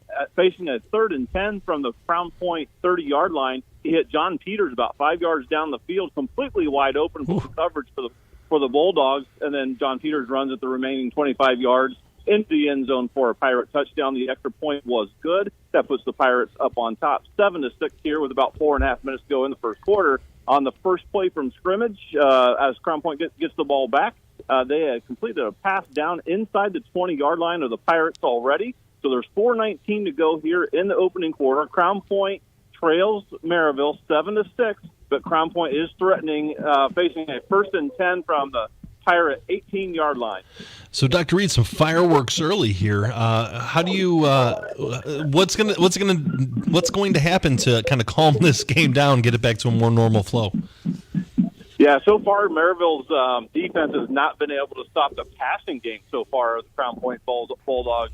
Ellison hasn't done much. He probably has about 12 yards from scrimmage rushing the ball. And actually the big play of the first quarter was the first play of the game. Ehrlich dropped back the pass, and he ran the ball about 35 yards downfield. But a couple pass plays got him inside the 20-yard line and inside the 10 and then down to the 5 where they were able to convert on that 4th and 2. But so far, yeah, a lot of fireworks, a lot of offense so far tonight. Neither team even faced a 1 3rd and 10, but other than that, it's been a lot of offense tonight, and that maybe the over/under tonight is going to be closer to triple digits. Maybe it's no one's even thinking about punting up to this point. Yeah, well, that leads for a lot of highlights for Dr. Rita Amons to come on air and tell us all about. That's a good thing. Yeah, and Crown Point's now got the ball down about the 10-yard line here. So, Maryville on top here, 7-6. It's awful early. It's about 4 minutes to go here in the first quarter. Both teams have had the ball once. Each team has scored a touchdown, and Crown Point threatening here once again. All right, thank you much, Dr. Reed. One more time, what is that scoring time update, please? We have Maryville on top of Crown Point, 7-6. There's 3:45 to go here in the first quarter. All right, thank you much. That was Dr. Reed Amons from our Game of the Week, Crown Point at Maryville. And the action is getting hot and heavy, and I need a water break, so we're going to go ahead and take a quick break on 89.1 FM, Lakeshore. This is Game Night, live on Lakeshore Public Media, 89.1 FM, streaming online at lakeshorepublicmedia.org, Facebook, and YouTube. Calling all 59ers, Slicers, and Wildcats. Do you have your high school debit card yet? Show your school pride everywhere you go, whether it's Friday night lights or your Monday morning commute. Get yours today at your local Purdue Federal Credit Union branch or learn more at purdufed.com. Lesky and Nondorf Family Dentistry, located in Valparaiso, provides general, restorative, and cosmetic services for Northwest Indiana families. All that is good begins with a smile. Learn more at leskyandnondorf.com. Thinking of going to college? What do you plan to major in? At Ivy Tech Community College, they major in successful careers for you and all of their students. With locations in Michigan City, LaPorte, and Valparaiso, new classes start every few weeks. To get started, visit ivytech.edu. Again, it's ivytech.edu. Ivy Tech students are Indiana's future. Hello, I'm Michael Gallenberger, the local host of All Things Considered here at Lakeshore Public Media. As Northwest Indiana's public broadcasting station, our goal is to serve you with programming that informs and inspires. You can play a pivotal role in helping us achieve that goal by taking our 89.1 FM survey. Whether you tune in occasionally or have made us part of your daily routine, your opinions matter. Visit lakeshorepublicmedia.org/feedback to help build a stronger station for your community. Lakeshore Public Media invites you to the Building Blocks Breakfast, Fueling the Future, happening September 25th from 8 a.m. to 10 a.m. at the Dean and Barbara White Community Center in Maryville. Discover groundbreaking insights into early childhood development. Network with fellow leaders and explore tools to support our youngest learners. Visit lakeshorepublicmedia.org/buildingblocks for tickets and sponsorships. As you travel across Northwest Indiana and into Chicago, take Lakeshore Public Media 89.1 FM along for the ride.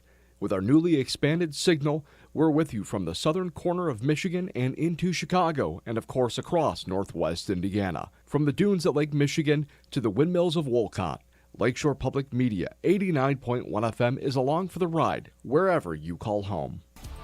And now, the scoreboard update.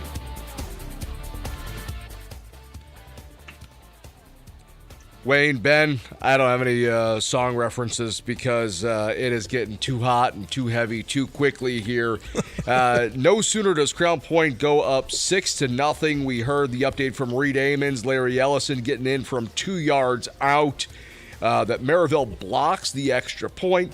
The Pirates then return the favor. Darnell Bowles to John Peters on a crossing route, 30 yards for the touch for Maryville to take a 7-6 lead. Looks like our game of the week is paying off there, fellas. Michigan City and Chesterton still scoreless. Last update we had was City fumbling on the third down play, and the Trojans had taken over on the Wolves' 28-yard line there. LaPorte and Valparaiso, still no update to report there for LaPorte and Valpo on that one. Highland at Hanover. Hanover's up 14-0 already in the last update. A 13-yard touchdown pass from Tommy Bonner to Caden Verrett. That gave the Wildcats, again, a 14-0 lead. Anthony Lehman had blocked a punt and was recovered by Ashton Verbish in the end zone to start the game off in the first quarter to give Hanover that early 7-0 lead. West Lafayette is all over Lowell already, up 21-0 in the second quarter there.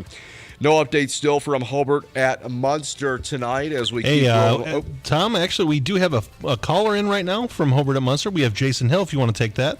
Jason, let's go ahead and get the update here on Hobart and Munster. What's going on?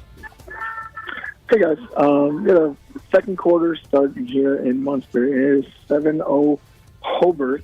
Hobart scored on their first possession, second play, on a 70-yard touchdown pass caught by Willie Shearer. Since then, we've had Munster be able to move the ball a little bit here on this Hobart defense, which is big up front compared to the Mustangs.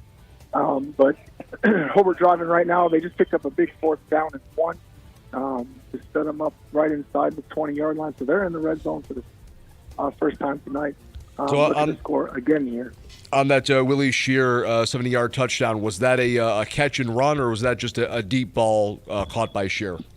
That was a deep ball, beautifully thrown ball, caught in stride, and he was almost brought down short of the goal line, but carried a Mustang for about 2 yards into the end zone before he finally went down. All right, thank you, Jason. We appreciate that update. We have full phone lines here, so we're going to have to let you go one more time. What was that score update, please? It is 7-0 Hobart over Munster with 10 minutes to go in the second quarter. All right, thank you much. That was Jason Hill with Hobart and Munster. Tom, we'll let you finish up this real quick, and then we'll move on to the other callers. Sounds good. Looks like I can't use any more win jokes. Don't worry, they blew anyway. North Judson's up 41-0 already over South Central in the second quarter there. Hammond Central is beating Griffith 6-0 thanks to a Terry 6-yard touchdown run for the Wolves, though there was a mixed extra point there. No update on Whiting at Bishop Knoll yet. Calumet's up 6-0 over East Chicago. Corey Ferguson with a touchdown run. 2-point conversion was no good there for Calumet. And Drain up 7-0 over Kankakee Valley. We've got the update from Steve Schmidt on that call. Javier McCoy with a 1-yard touchdown run for the touchdown for the 59ers. Still no update from Boone Grove at Gary Westside. No update from Lake Station at North Newton. Wheeler at River was 0-0 after the first quarter. Winnemac at Pioneer. Pioneer's up 27-0 already in that game. I think that one's already in the third quarter at this point. Morton at Tippecanoe Valley. Last update we had there, the Vikings of Tippecanoe Valley were up 7-3 over Morton, and no update still from Tri-County at West Central. For Game Night, I'm Tom Maloney. All right, thank you much, Tom. Appreciate the update. Looking forward to hearing more from you as this night keeps going on. Ben Kolodzinski back with Wayne Svetanoff. We do have some callers here. We've got Russell Broadhacker with an update from Michigan City and Chesterton. Russ, what's going on? Hey, guys. So at the end of the first quarter, it was deadlocked at 0-0. This has been a solid game, especially on the defensive line, offensive line front. But we do have a score update. It is 7-0 Michigan City. That is the way that they punched ahead in the second quarter. That came from number 0, Henley. One moment here. Yeah, Jamin Henley. He ran that in from... He received that from the 20-yard line, ran that in for 46 total. All in all, it was about a 56-yard run straight to the house. So, Russell, is this kind of been a Michigan City kind of dominating on the ground type game, or is it more of a deadlock and we had one break loose? You know, honestly, I think what Michigan City's power point right now is their defensive line. I think everything is being kind of stuffed at that line. And then their backfield is able to come in and close up the deal. So their free safeties and corners are getting the tackle credits for it, but their defensive line is hogging everything up there. They're able to make some plays offensively, but I think the last update that you guys had, there was a fumble Trojans recovered. The Trojans' drive ended up as a 3rd and long opportunity with Michigan City's defensive corner coming in for a sack behind the line. So their defenses really came to play. They seem to understand what the Trojans are doing offensively. McCormick, however, for the Trojans are doing well. His receivers aren't really doing them any favors. There's quite a few drop passes from the numbers, but he is punting really well. So I thought that was pretty neat seeing quarterback go back for a punt. The scoring procession for Michigan City, Chesterton punted it all the way to their 2-yard line from the 36. They were able to punch that through with a huge reception from Hart to Hart. That'd be number 3 Hart to number 2. From there, that's where we get that number 0 scoring it across the goal line. So Chesterton's definitely giving them a run for their money, giving them very hard, very difficult field position to try to capitalize from. Michigan City is being able to pull it together tooth and nail, but nothing's coming easily. Like there's maybe 2 or 3 huge breakaway plays, but everything's basically just an entire progression. The first through third down, first down, and forward. All right, thank you much, Russell. You got a tight one there. One more time, what is that scoring time update, please? It is 0-7 Michigan City with 9 minutes, 30 seconds left to go in the second quarter. All right, thank you much. That was Russell Broadhacker with an update from Michigan City at Chesterton. We're going to go from Chesterton and drive right down the Route 6 and go to Casey DeMoss with an update from Lake Central and Portage. Casey, what's going on? Hey, guys, how are you doing? Doing well. We just started the second quarter here. Portage is up 7-3 after a couple of possessions of flip-flopping on both teams. Portage had a 58-yard touchdown pass from Cody Young to Monte Coros to get on the board, and then after Portage's next possession, they threw an interception, and then Lake Central marched down the field, got within the 20, and then on the third down, Portage come up with a big sack, and that ended up with a 35-yard field goal for Lake Central. That's where we stand right now. So, Casey, where do you think the momentum is in this game right now?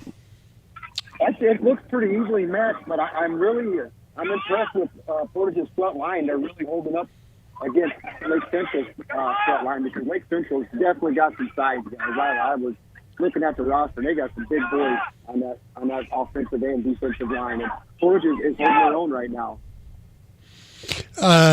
Is Lake Central just having trouble against Portage's defense and not being able to move the ball? On their first couple, other than the possession, when they got their field goal, they had about a 35-yard pass. But other than that, yes, they can't run the ball. There's nothing going up the middle. That was their only really big play they had. So yes, I would say that they're having trouble with Portage's defense. I think Portage has just a little bit more speed than what they got. All right, fair enough. Seems like you're going to have a fun one there today, Casey. So one more time, was that score and time update, please? Yes, Portage is up 7-3, and there's 10 minutes, 20 seconds to go in the second quarter. All right, thank you very much, Casey. We appreciate it. Looking forward to hearing more from you. All right, that was Casey DeMoss with an update from Lake Central at Portage. It seems like there has been quite a bit of action here early in some of these games. Normally we're not this busy in the first, half hour of the actual kickoffs. And, how about this for a segue? When I work hard, I want to have a nice meal. And this week we had Pepe's Tacos. Pepe's of 260 East 84th Drive in Maryville has been serving the community for 43 years. Pepe's is full service restaurant with a large dining room, lounge, and patio areas available for the patrons. The Espinoza family, the owners of Pepe's in Maryville, would like to wish all of our local teams the best this season. Very delicious food this week, and hey, I know that you've got a special announcement from Pepe's. Hey, yeah, it's the 4th annual Mexican Independence Day Fiesta, Saturday, tomorrow, September 7th, at Pepe's Taco in Maryville on 260 East 84th Drive. It's from 4 to 10 with live music featuring Heavy and Tres Amigos Trio. I'm not familiar with their work, but that sounds a lot of fun to me. Yep. Live music, good food, and great company. You can't ask for anything more. So check it out if you guys have a free Saturday night. That'd be a good date night. Pepe's Taco. Love them. Always there for you. All right. Speaking of good times and good entertainment, we have Al Rodriguez with an update from Highland and Hanover. Al, what's going on? Fumble? Highland can recover their own fumble. Al, you there? Oh, I'm sorry. Hi, Al. Football game. The radio announcer had me confused. Highland fumbled on their attempted punt, and he said Highland recovered it. He can't recover their own fumble. They corrected it. Okay, we're okay. I'm sorry. First quarter ended. We start the second quarter. Hanover up 21-0. So what's going on? How did we get to the score? Well, Highland first victory was a first down after four possessions. On the fourth possession, they finally got a first down. Then they got a second and a third. They delay a game at the end of the first quarter. Then they had to kick. Hanover recovered. That's where we're at right now. All right? On the other plays, what we got is we had a 13-yard pass from Bonner to Verrett earlier that made it 14-0. Then that was 4 plays in 45 yards. Then Verrett had a punt return. We had let me see. I'm trying to write notes down and cheer at the same time. It's not that easy. 3 plays, 22 yards. All right, so it's right now 21-0. Second quarter just started. Al, the big question, how many touchdowns does Verrett have? Right now, I've got 2. 2, all right. So he's on pace. I could be wrong because, these old guys are getting older every day. Yeah. So. But I still got my hearing. We work together, my wife and I. She's my assistant. So, Al, aren't you a baseball umpire and those eyes are failing on you? No, well, not the eyes, the ears. I guess I don't know. All right, fair enough. I appreciate that. So at this point, Al, how do you see the rest of this game going? Right now, if Hanover stays like this, before the half is over, we're going to have a running clock. All right, fair enough. So because Highland's just not. He's 6. Beretta is running like a strong horse. I mean, he's just running through the Highland defense. and the blocks are good. And on defense, they're just nailing Highland, the running backs. He's tried a few passes. They have been incomplete. I don't know what, at this point, what Highland's strength is. I have yet to see it, you know. And maybe it's just that Hanover has them confused. It's early in the game. I don't know how many games Highland has played. I mean, I'm assuming they've got 3. This is the 3rd game under their belts. But right now, their offense and defense look confused. Has Highland's quarterback, this Jack Slavin, has he been able to do anything? He's had some running plays that got them first down. But as far as passing completions, I haven't seen any yet. Okay. So give us a score and time update, please.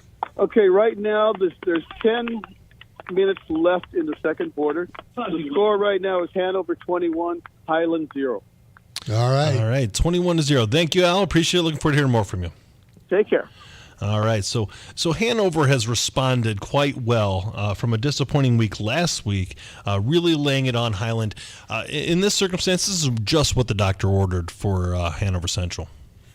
I totally agree. And, Highland, they need to make a stop here or two to get themselves, ready to go for that second half. And hopefully they can turn that around. They need to get settled in. And, at this point, you're 3 scores down. You can't go 4 scores down. Then you're in a rough situation, and the bottom line is, however, at this point, you do need to show some positivity. Whether it be a couple stops, a turnover, whatever it needs to be, that little bit of momentum is going to help them going forward. Speaking of momentum, we've got Dr. Reed Amons with an update from our game of the week, Crown Point and Maryville. Dr. Reed, what's going on? Yeah, and Crown Point's gotten a little momentum here in the latter stages of the first quarter, the beginning parts of the second quarter. On their second possession, they were able to get the ball inside the 10-yard line of the Pirates and knock it in for a touchdown pass. I believe the young man's name is Gills, number 39 for Crown Point, kind of a big tight end type. He's actually been the difference maker here in the early parts of this game. He's got about 4 passes, probably right around 100 yards in total. The extra point, Crown Point went for 2 since they missed the first extra point, and that was no good. Quarterback Orlock tried to go around the outside and was unable to get into the end zone for the 2-point conversion. So that put Crown Point up 12-7. On the ensuing possession by the Pirates, they had a holding penalty early in the possession, followed by a personal foul. So that made very tough sledding for Maryville. They were able to get some yardage, but not convert the first down. They had to punt the ball away, and that allowed Crown Point to take over right around their 40-yard line. And that possession then just finished up with a touchdown. Another touchdown pass by Ehrlich to one of his wide receivers. The extra point was good on that one for Crown Point. That put Crown Point up 19-7. Oh, wow. Just into the second quarter. Maryville now has the ball for the third time tonight. There's just about 11 minutes to go here in quarter number 2. We're just about a minute into the second quarter. Maryville trails 19-7 against Crown Point. Maryville is out to their own 34-yard line. And a real nice pass there to John Peters. He was able to catch a slant pass for about 12 yards and a first down. So Maryville's got it 1st and 10. About 11 minutes to go here in the second quarter, in the opening half, trailing 19-7 to Crown Point. Dr. Reed, is that Ehrlich's second touchdown pass? Yeah, he has 2 touchdown passes, and then Ellison had the first touchdown run. Okay, thank you.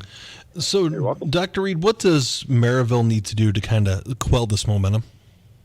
Well, really the only thing that has really hurt them are those 2 back-to-back penalties that were, a total of 25 yards, and that just made it nearly impossible to get a first down against a stingy Crown Point defense like we've seen so far. But as long as they don't hurt themselves with penalties and turnovers, they have been able to move the ball quite a bit. We talked about sophomore running back Cam Jordan, able to have a lot of success here early on. A couple receptions by John Peters so far, and Maryville has been able to move the ball. So they are facing a 3rd and 11 at this point, though, as they come out here and ball is tipped away, so they're going to have to punt the ball back. But, yeah, they need to get maybe a defensive turnover here or something like that, a big momentum change here, because certainly Crown Point has the momentum right now. As Crown Point leads Maryville 19-7 here in quarter number 2, there's just a little bit less than 10 minutes to go here before halftime. As Maryville goes into the halftime, Coach Cease obviously has to be very upset with this turnovers and things, because we talked about, and coaches talk about all the time, in a game like this with Crown Point and Maryville, it really does matter that those turnovers are so important.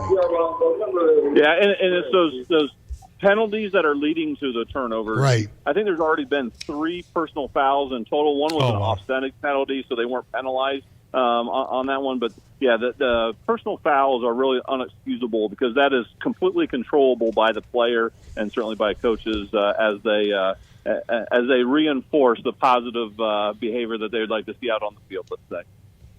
All right, thank you very much. Dr. Reed, one more time, what is that score and time update, please? Yeah, there's 9:52 to go here in the second quarter. Crown Point does have the ball and already leading Maryville Pirates 19-7 here. Crown Point on top of Maryville, 19-7, 9:52 to go here in the second quarter. All right, thank you much. That was Dr. Reed Ammons with an update from Crown Point and Maryville, our game of the week. We'll move on from Maryville, and we've got Gary Graben doing triple duty right now with an update from his contest. Gary, what's going on? Wayne, did you hear that? Triple duty. Yes, the only thing you do triple is eat 3 Pepe's tacos. I'm working on the third one. I'm sure you are. Triple duty. Actually, things have not changed here. We're into the second quarter here. It's still 6-0 Hammond Central. My update actually is from West Lafayette, again from our guy Joe Delgado, calling me that at the half, Lowell was able to score here with a couple minutes left in the first half. Brody Kolodzinski, a 2-yard run. And Lowell had actually stopped West Lafayette on a 4th and 4 play. So Lowell showing a little bit of life here, 21-7 at the half. Again, they're really up against it against West Lafayette here, but they're hanging tough, as you would expect a Lowell team to do. Probably a little overmatched, though, in some of the skill positions and I think size of the line. Right now here, Gary, not to kind of put you on the spot, but there was a touchdown pass from the Griffith, just scored a touchdown. Oh, here it comes, yes. Yep, you got it. Yep, so it's I'm inside right now. I ducked inside, so... Fair enough, yeah. Let me call you back with that one. I'll call you back. All right, I appreciate it. Thank you much, Gary. Appreciate you. All right, so Gary's going to call us back with an update on that. Definitely an interesting circumstance there. Live on air with the touchdown, but it's good to see Lowell provide a little bit of momentum there, and definitely show a bit of fight in this game. Yeah, that really was, and I think that we have it on tube right now. Yeah, we do. The kick is up, and it's good. So let's go ahead and go a live look in for this game, the Hammond Central and Griffith ball game.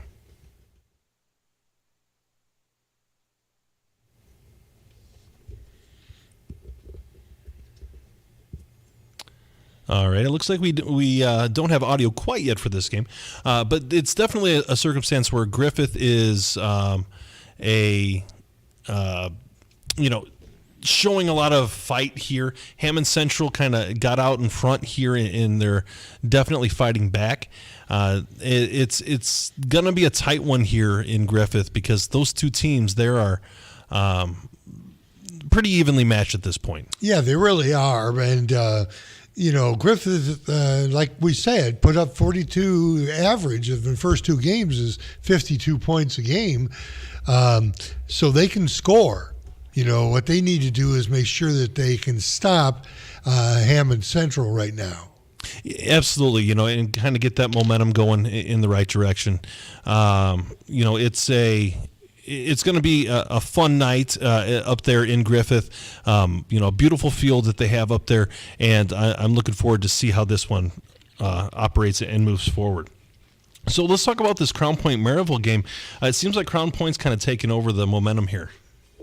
The most frustrating thing for a coach in this type of a game is to have your team commit penalties.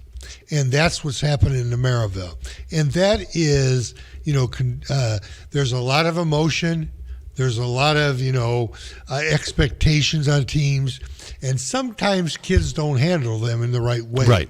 And that will cost you a game every single time.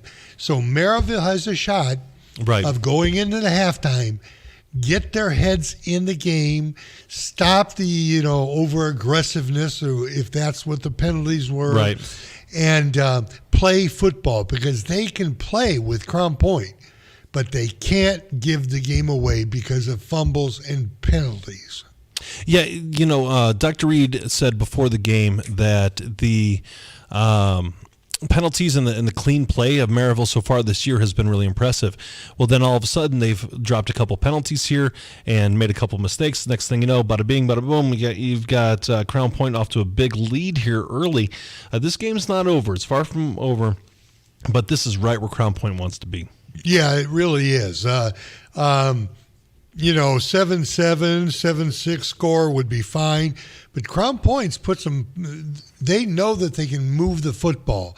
And they've put some points on the board, 19-7 right now. Right. If Crown Point scores again before the half, Maryville's going to have one heck of a time. I don't care how good Maryville is, of coming back and beating Crown Point in that second half. Absolutely. So more to come on that game. We're going to move on from our game of the week to the beef of the week with Steve Schmidt with an update from Andrea at Kankakee Valley. Steve, what's going on? Hey, guys, late here in the second quarter. Both defenses really stepped up in this one, but on this last possession there for Andrean, 20-yard touchdown pass from Brady Ellis to Tyler Bowe. Extra point was good. It's 14-0 Andrean. So Andrean's looking pretty tough here. What are they doing to stymie the Kankakee Valley offense? They're changing up the plays a little bit. They ran a couple trick plays on their last possession and end around with Finley around the edge. Got a good 14-yard pickup there. And that last touchdown pass for them was just straight over top, just where the wide receiver beat the cornerback. And almost an interception right there, but second down coming up here for KB. Steve, has Jimmy I can't think of his name now. I just had it there. Has Finley done anything at all?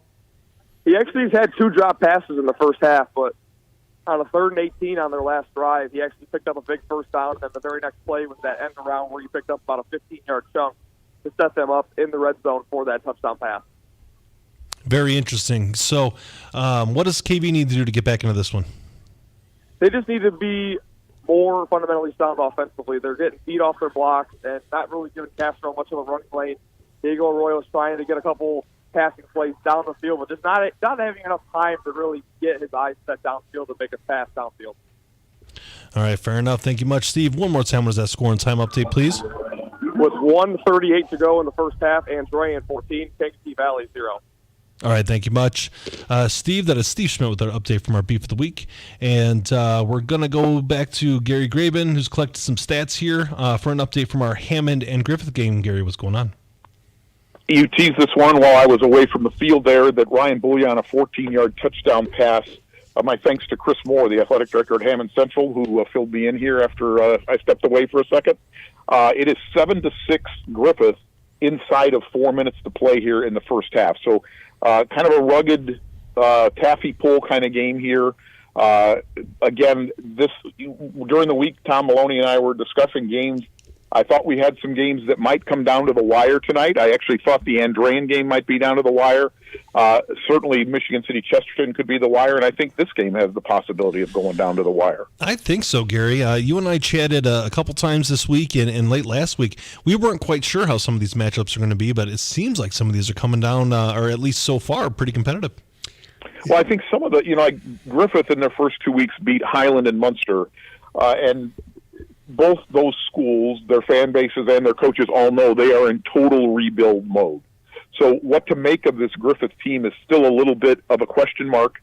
Again, I think this kind of game here, and then as they get into Greater South Shore play, games with Wheeler and Westside and tough matchups, I think we're going to learn more about Griffith there.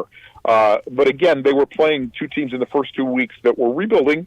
They handled them as a good team should. They handled them easily.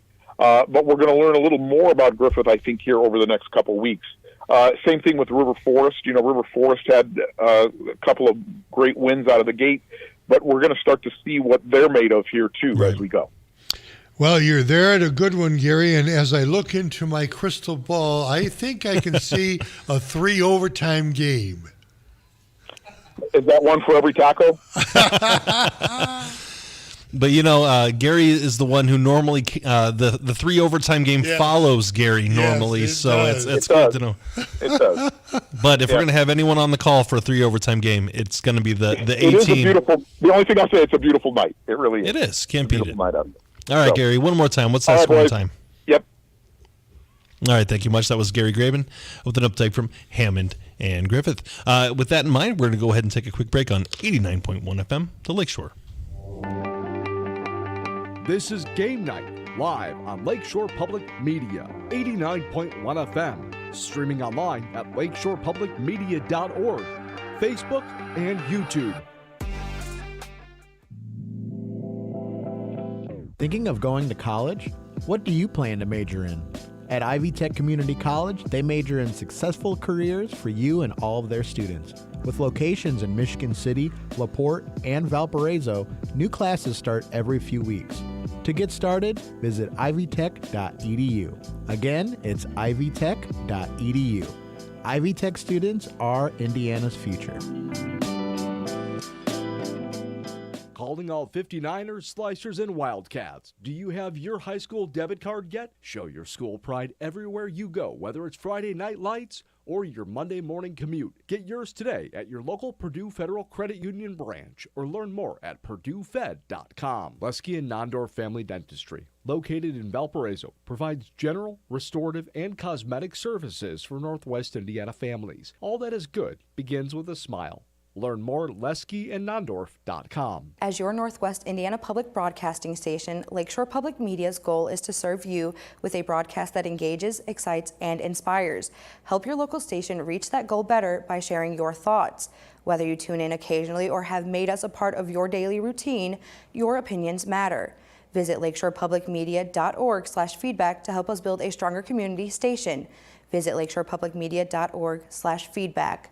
Join us at the Building Blocks Breakfast, Fueling the Future, on September 25th at the Dean and Barbara White Community Center in Maryville. Support an initiative dedicated to early childhood development and community empowerment. Your participation helps provide vital resources for families and ensures a brighter future for our children. Visit lakeshorepublicmedia.org/buildingblocks to learn more and become a sponsor. You're listening to Lakeshore Public Media, 89.1 FM, WLPR FM Lowell, your home for local news, traffic, weather, sports, and more. Streaming online at lakeshorepublicmedia.org. And now, the scoreboard update. Wayne, go away. I said rain. Not Wayne. Not Wayne. I said rain. The rain is held off this evening. We've gotten lucky thus far. It is dry across Northwest Indiana, though no report on how many tacos are being consumed in the great Friday night high school football coverage. Game of the week, Crown Point and Maryville. Fellas, it is all Crown Point tonight. They are up 26-7 right now over the Pirates. Let's run through this real quick. Larry Ellison in from 2 yards out. Maryville blocks the extra point. Crown Point's up 6-0. Maryville then answers with Darnell Bowles to John Peters on a crossing route for about 30 yards. About 25 of those were after the catch. Maryville's up 7-6. Then Noah Ehrlich gets his first touchdown pass of the evening. At this point, he's 6 for 6 for 144 yards. Touchdown pass goes to Trevor Gibbs, who at this point had 5 receptions and 140 yards. Let me repeat that. Ehrlich, 6 for 6, 144 yards. Gibbs, 5 receptions, 140 yards. So all but one pass for 4 yards had gone to the stud tight end there. Well, it continues. Noah Ehrlich gets his second of the night, 10 yards out to Lucas Zimborski, and then Ehrlich takes it himself into the end zone for the Dogs. They're now up 26-7 over Maryville in the second quarter there. Last update we had here, Michigan City at Chesterton. The Wolves up 7-0 with Jamin Harville taking a handoff and the sophomore scoring on a 54-yard scamper. Later on in the evening, Chesterton goes for it on 4th and 4 at the Michigan City 11, but they're stuffed and the Wolves took over on their own 10-yard line there. So the defense holding up for Michigan City tonight against the Chesterton Trojans team that came in looking pretty good offensively. Valpo up 14-0. Berta has 2 touchdowns on the evening for the Vikings over LaPorte. Last update we had from Casey DeMoss, Portage was up 7-3. Lake Central had answered Portage's touchdown coming off of an ensuing interception and thus turning that into about a 35-yard field goal. Hanover all over Highland tonight. They're up 35-0. I won't even get into the scores and the stats and who's scored for this one already, but it is an absolute blowout, and that's going to be a running clock. I think at this point, Tommy Bonner has at least 2, if not 3, passing touchdowns for the Wildcats there. West Lafayette up 21-7 at the half over Lowell in West Lafayette there. Hobart's up 7-0 in the second quarter. Willie Shear had a 70-yard touchdown reception there for Hobart over Munster. North Judson over South Central up 55-0 was the last update we had there in that one. That game was at the half. Hammond Central traveling to Griffith. We saw it at first, and then we heard about it from Gary Graben. Griffith up 7-6 over Hammond Central. Bullion to Wilson for 14 yards down the left side there. Still no update from Whiting at Bishop Knoll. We'll work on getting score updates for that one there. Calumet's up 14-0. Corey Ferguson scored his second touchdown of the night. And the 2-point conversion was also then converted by Ferguson. The Warriors up again 14-0 over East Chicago. Andrean is all over KV early on here as this game's getting close to halftime. Andrean's up 14-0. Brady Ellish with a 20-yard touchdown pass to Tyler Vo on that one. And if I don't report it, it doesn't happen, right? Well, Westside got up early. They're up 6-0 over my Boone Grove Wolves, though a failed 2-point conversion had fell short. Lake Central at North Newton, still no update there. Wheeler at River Forest. Last update we had there was 0-0 after the first. Pioneer up 35-0. That game's nearing the end. It may have already gone final. We'll get an update for you in the next scoreboard update here over the Winnemac Warriors. Rands had a 17-yard touchdown run to put the game into a running clock. Van Meter scored on the ensuing 2-point conversion. And the Tippecanoe Valley Vikings up 14-10 at the half over the Morton Governors, and still no update from Tri-County at West Central. For Game Night, I'm Tom Maloney. All right, thanks, Tom. That was Tom Maloney with the scoreboard update. My name is Ben Kolodzinski here with Wayne Svetanoff. We have an update here from Russell Broadhacker with Michigan City at Chesterton. Russell, what's going on? Hey, guys. So the last time we talked, it was 0-7 Michigan City, and we just entered into halftime, and the score is still 0-7 Michigan City.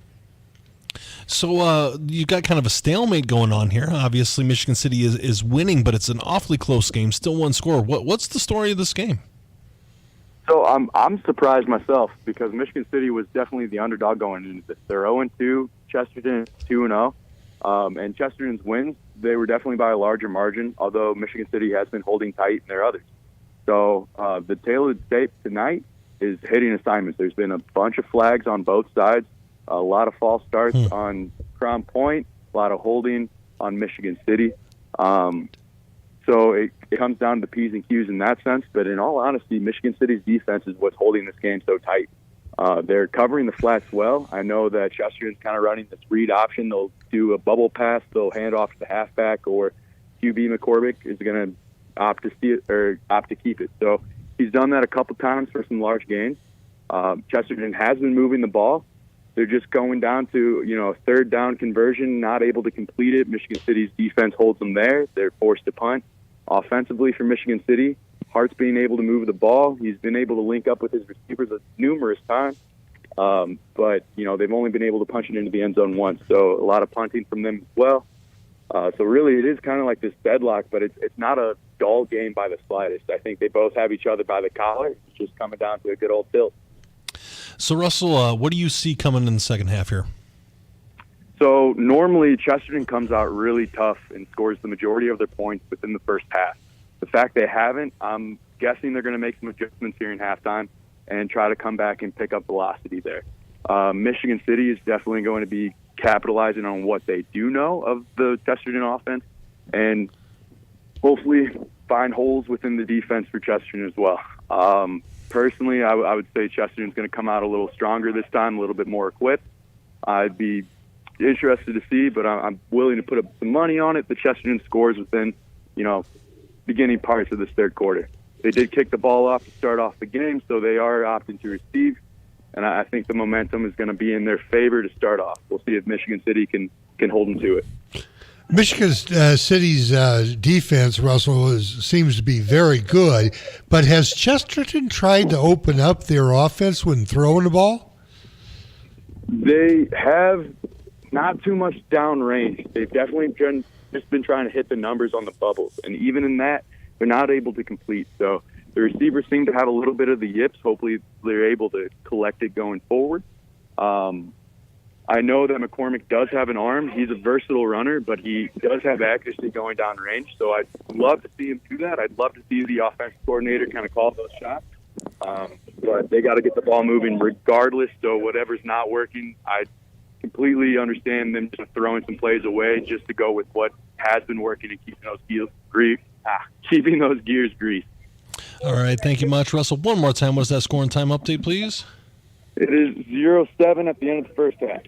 All right, so we've got Michigan City leading Chesterton 7-0 at the end of the first half. Thank you much, Russell. Give us a call in third quarter. That was Russell Broadhacker with an update from Michigan City Chesterton. We're going to go on to our Beef of the Week. We got Steve Schmidt with an update from Andrean and Kankakee Valley. Steve, what's going on?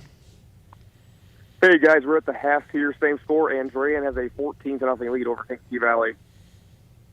So what's the story of that first half, Steve? Honestly, it's Andrean's speed. Andrean's got speed all over the place. They're getting off the ball a lot faster than the KV line is. And then just on the outside, their speed is beating KV down the field on the passes.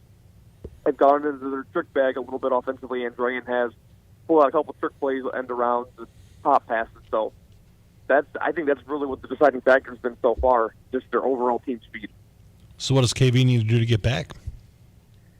They just need to get back to fundamentals. I know I said it a lot last week, and I'm starting to sound like a broken record with it, but it's the truth. They're just getting a little slow getting off the ball right now. So as soon as that ball snapped, I think if they can win at the point of attack, it's going to open up running lanes for the offensive line, or for the Castro through the offensive line.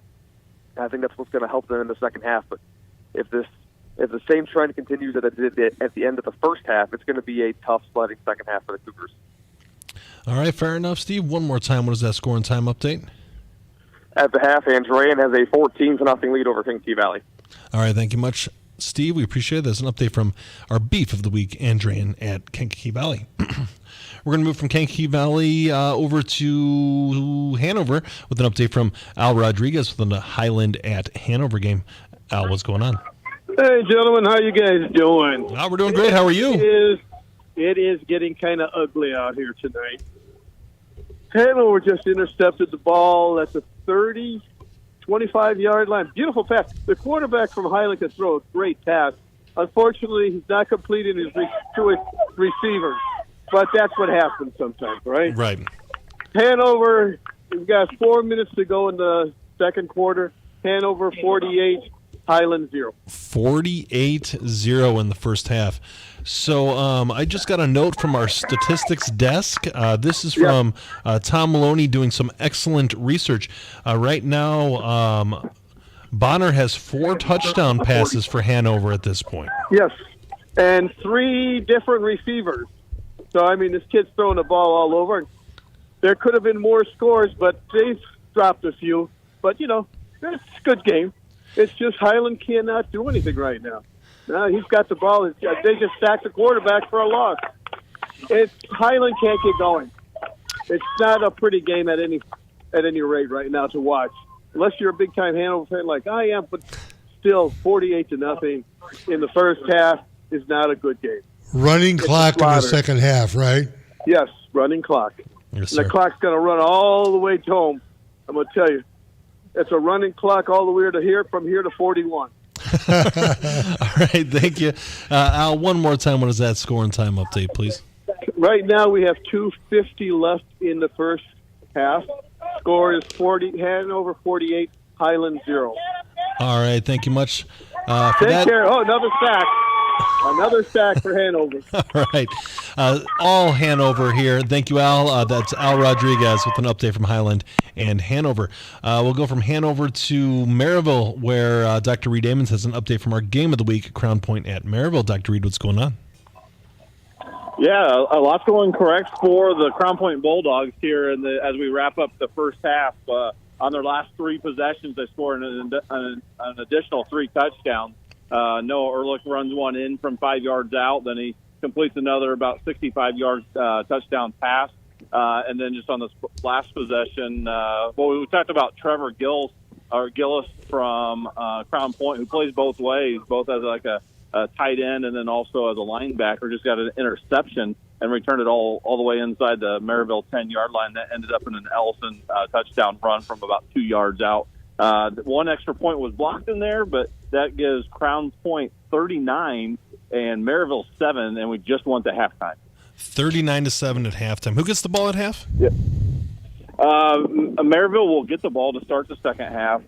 Crown Point possessed the ball 6 times in the first half and scored 6 touchdowns. Wow. They did miss 2 kick extra points that were blocked, and then they went for a 2-point conversion once.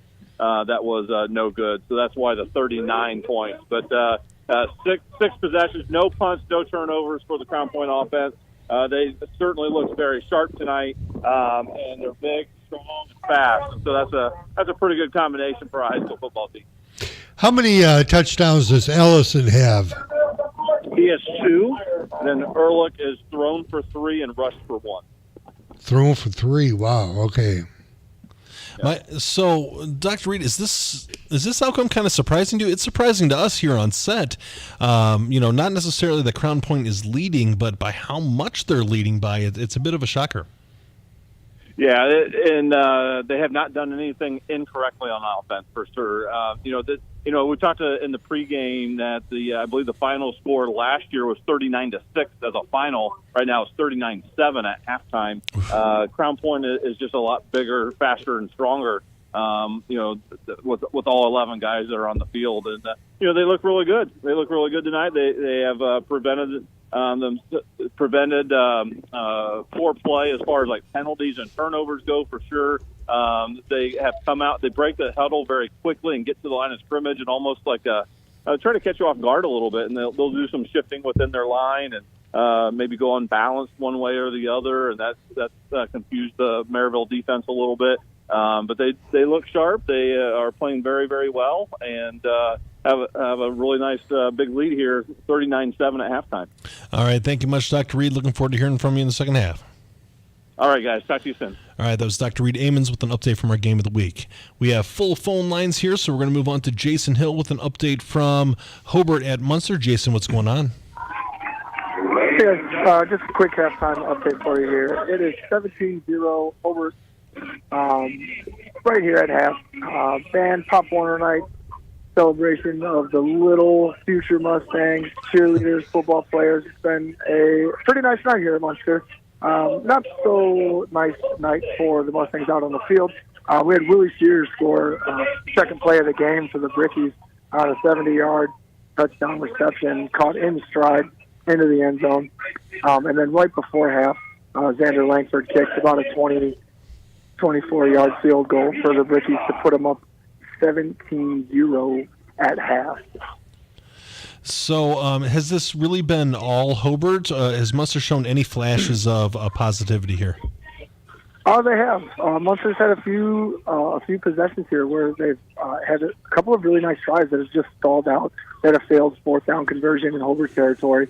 They had a big fumble recovery as Hobart was about ready to score They had a big fumble recovery on the 5-yard line. Drove that ball all the way out to the 50 and had that drive stall. So they've had a couple nice drives, just haven't been able to string a full, good, solid drive together to get on the board here tonight. Jason, was it Daniel Langford kicked the field goal? Xander. Is it Xander? Xander. All right. All right, fair enough. One more time, Jason. What is that scoring time update, please? It is halftime here at Munster, and Hobart leads Munster 17-0. All right, thank you much, Jason. That was Jason Hill with an update from Hobart at Munster. All right, we're going to go from Munster and head on over to Portage with an update from Casey DeMoss with Lake Central at Portage. Casey, what's going on? Hey, guys, so it's halftime here at Portage, and Lake Central is up 16-14. After I hung up with the fumble at the end of the second quarter there, Lake Central marched down the field and got a 7-yard touchdown pass to Andrew, I'm going to butcher this last name, but Kolodzinski. And then right after that, Lake Central took the kickoff with an onside kick and recovered it on Portage's 30. Yeah, I think everybody was a little bit surprised by that. And that actually they marched down the field there and got a 5-yard touchdown run, and they went for 2, which was no good. And then Portage got the ball after that on their own 35 with about 3 minutes to go. And there was a nice little drive, a little bit through the air with Cody Young and a little bit of rushing by Cody Young as well. They got down to about the 30-yard line or so. And on the third down, they had a pass interference call, which extended the drive, which ended up in a 1-yard touchdown run as the time expired to go into halftime by the second touchdown of the night for Monte Coros. So we stand at 16-14 right now at halftime. Lake Central is up. So, Casey, how do you see the second half going? Well, Lake Central is going to get the ball. And on that drive where they got the onside kick and even the drive before that, that offensive line was starting to show its strength and starting to push Portage around a little bit. But I was impressed with Portage, though, after they come back and then make that drive with about 3 minutes to go and get 6 on the board before halftime. So I could really see this half going either way. With Lake Central getting the ball, though, I think that'll tell a little bit of who's going to come out ready for the second half. All right, fair enough. Casey, one more time, what is that halftime score? 16-14 Lake Central. All right, thank you much, Casey. We appreciate it. Looking forward to hearing more from you in the second half. All right, that was an update from Casey DeMoss. The Lake Central Portage game, 16-14. So a lot of tight games here. Some not so tight right now. I think we're going to go ahead and do a live look-in. I don't have confirmation here from my production crew. No live look-in, so we're going to pass on that. Coach, some of these games have been awfully tight, and some of them have been pretty lopsided. What's standing out to you right now? Well, Maryville's and Crown Point is stood out. But Crown Point is just dominating Maryville so far. And I really like the way that the Lake Central Portage is going back and forth. Right. So tight game there. You know, we've seen a lot of improvement from Portage this year. Lake Central, has been, a pretty solid program over the last couple of years.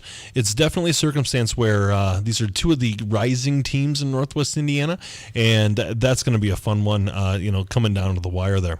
Don't overlook Hanover Central either. Comeback after a loss last week. They put up 44 points, and it's still the first half, or end of this first half. Yeah, it's very interesting there, and we're going to actually go ahead and pull a live look in here really quickly. We're going to pull the Lowell versus West Lafayette game. And we're going to take that. But while we're taking that, we're going to keep talking here a little bit because, this Northwest Indiana, kind of this first day of conference, these first games, it's a circumstance where these teams are kind of battling. They know each other. They know all these things. And it's not exactly surprising you're seeing a lot of tight games. No, I totally agree with you. Week 3, you get a lot of tight games. And certainly, when you look at these, here's Griffith just putting up 7 points or lead 7-6 over Hammond Central. I thought Griffith was going to, the way that they played the first 2 weeks, I thought they were going to blow out Hammond, and they haven't. Yeah, you never know, and it's definitely a circumstance where, there's two teams playing out there. And, it's a circumstance where each team is battling against the other one. So it looks like we've actually got a circumstance where our live feed is here. We're going to go ahead and take the live feed of the look in for WJOB and JED TV, Lowell at West Lafayette.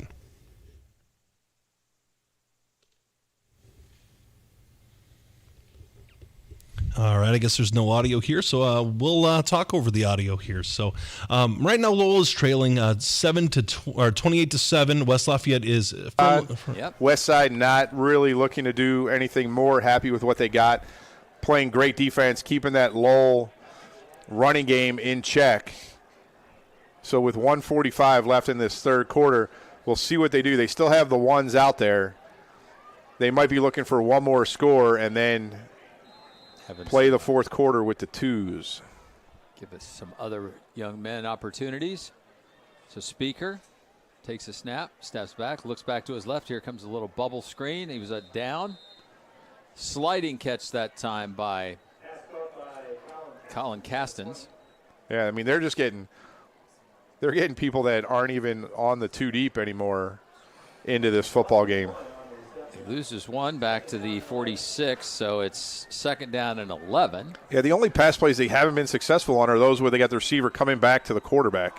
Dawson Martin, he'll get that back and maybe one more to the 48, so it's going to bring up a 3rd down and 9.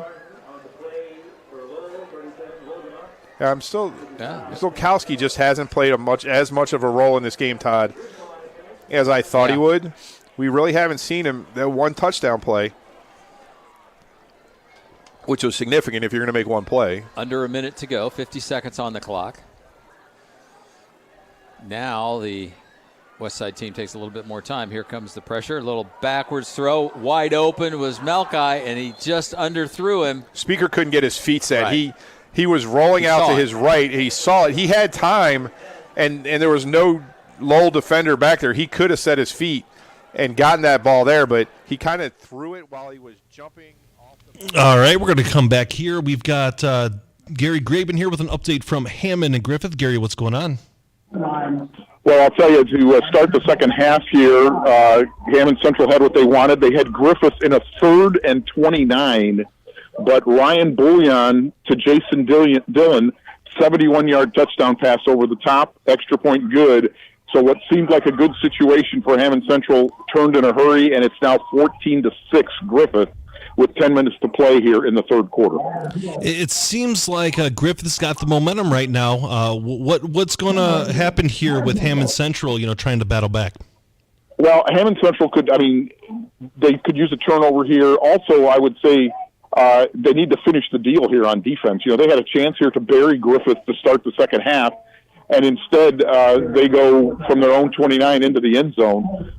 It's the same kind of mistakes we've talked about that are plaguing Hammond Central this year. They have a lot of good players. They have good coaching staff, but they just make mistakes at critical times.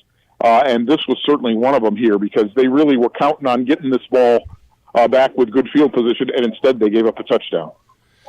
So, Gary, when it comes to mistakes, you would think by week 3 some of those easy mistakes would have been kind of ironed out, but it does not appear to be the case right now for Hammond Central.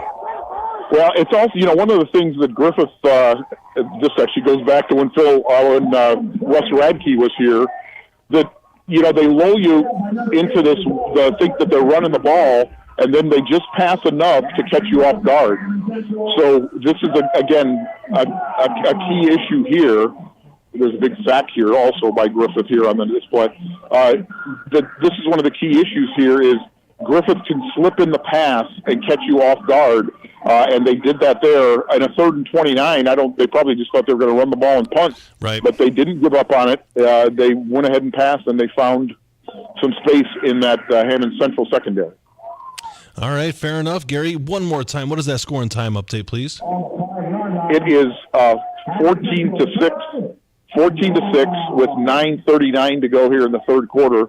I will tell you, Hammond Central is back with a 3rd and 19 on their own 5-yard line here. They are not going to get it, so they are about to punt it back to Griffith, and Griffith figures to get the ball near midfield. All right, thank you much, Gary. We're looking forward to hearing more from you as this game goes on. Sounds good. All right, thank you much. That was Gary Graben with an update from our Hammond Central Griffith game. With that being said, we're going to go ahead and take a quick break here on 89.1 FM, the Lakeshore.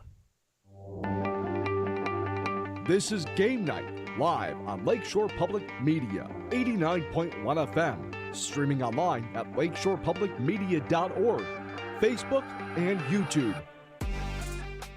Calling all 59ers, Slicers, and Wildcats. Do you have your high school debit card yet? Show your school pride everywhere you go, whether it's Friday night lights or your Monday morning commute. Get yours today at your local Purdue Federal Credit Union branch or learn more at purduefed.com. Lesky and Nondorf Family Dentistry, located in Valparaiso, provides general, restorative, and cosmetic services for Northwest Indiana families. All that is good begins with a smile. Learn more at leskyandnondorf.com. Thinking of going to college? What do you plan to major in? At Ivy Tech Community College, they major in successful careers for you and all of their students. With locations in Michigan City, LaPorte, and Valparaiso, new classes start every few weeks. To get started, visit ivytech.edu. Again, it's ivytech.edu. Ivy Tech students are Indiana's future. As your Northwest Indiana public broadcasting station, Lakeshore Public Media's goal is to serve you with a broadcast that engages, excites, and inspires. Help your local station reach that goal better by sharing your thoughts.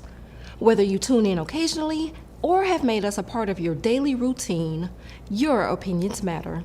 Visit lakeshorepublicmedia.org/feedback to help us build a stronger community station. Kickstart your day at the Building Blocks Breakfast, Fueling the Future, on September 25th at the Dean and Barbara White Community Center in Maryville. Enjoy a complimentary meal, connect with local resources, and hear from the experts on supporting early childhood development. Let's unite to give our children the best start in life. More details are at lakeshorepublicmedia.org/buildingblocks. At my school, there are some kids who take Latin. We call them losers. And some of those kids have joined the competitive Latin team. We call them pathetic losers. And I am one such pathetic loser. Join us for more true stories told live. In this hour, the games we play. That's next time on the Moth Radio Hour from PRX.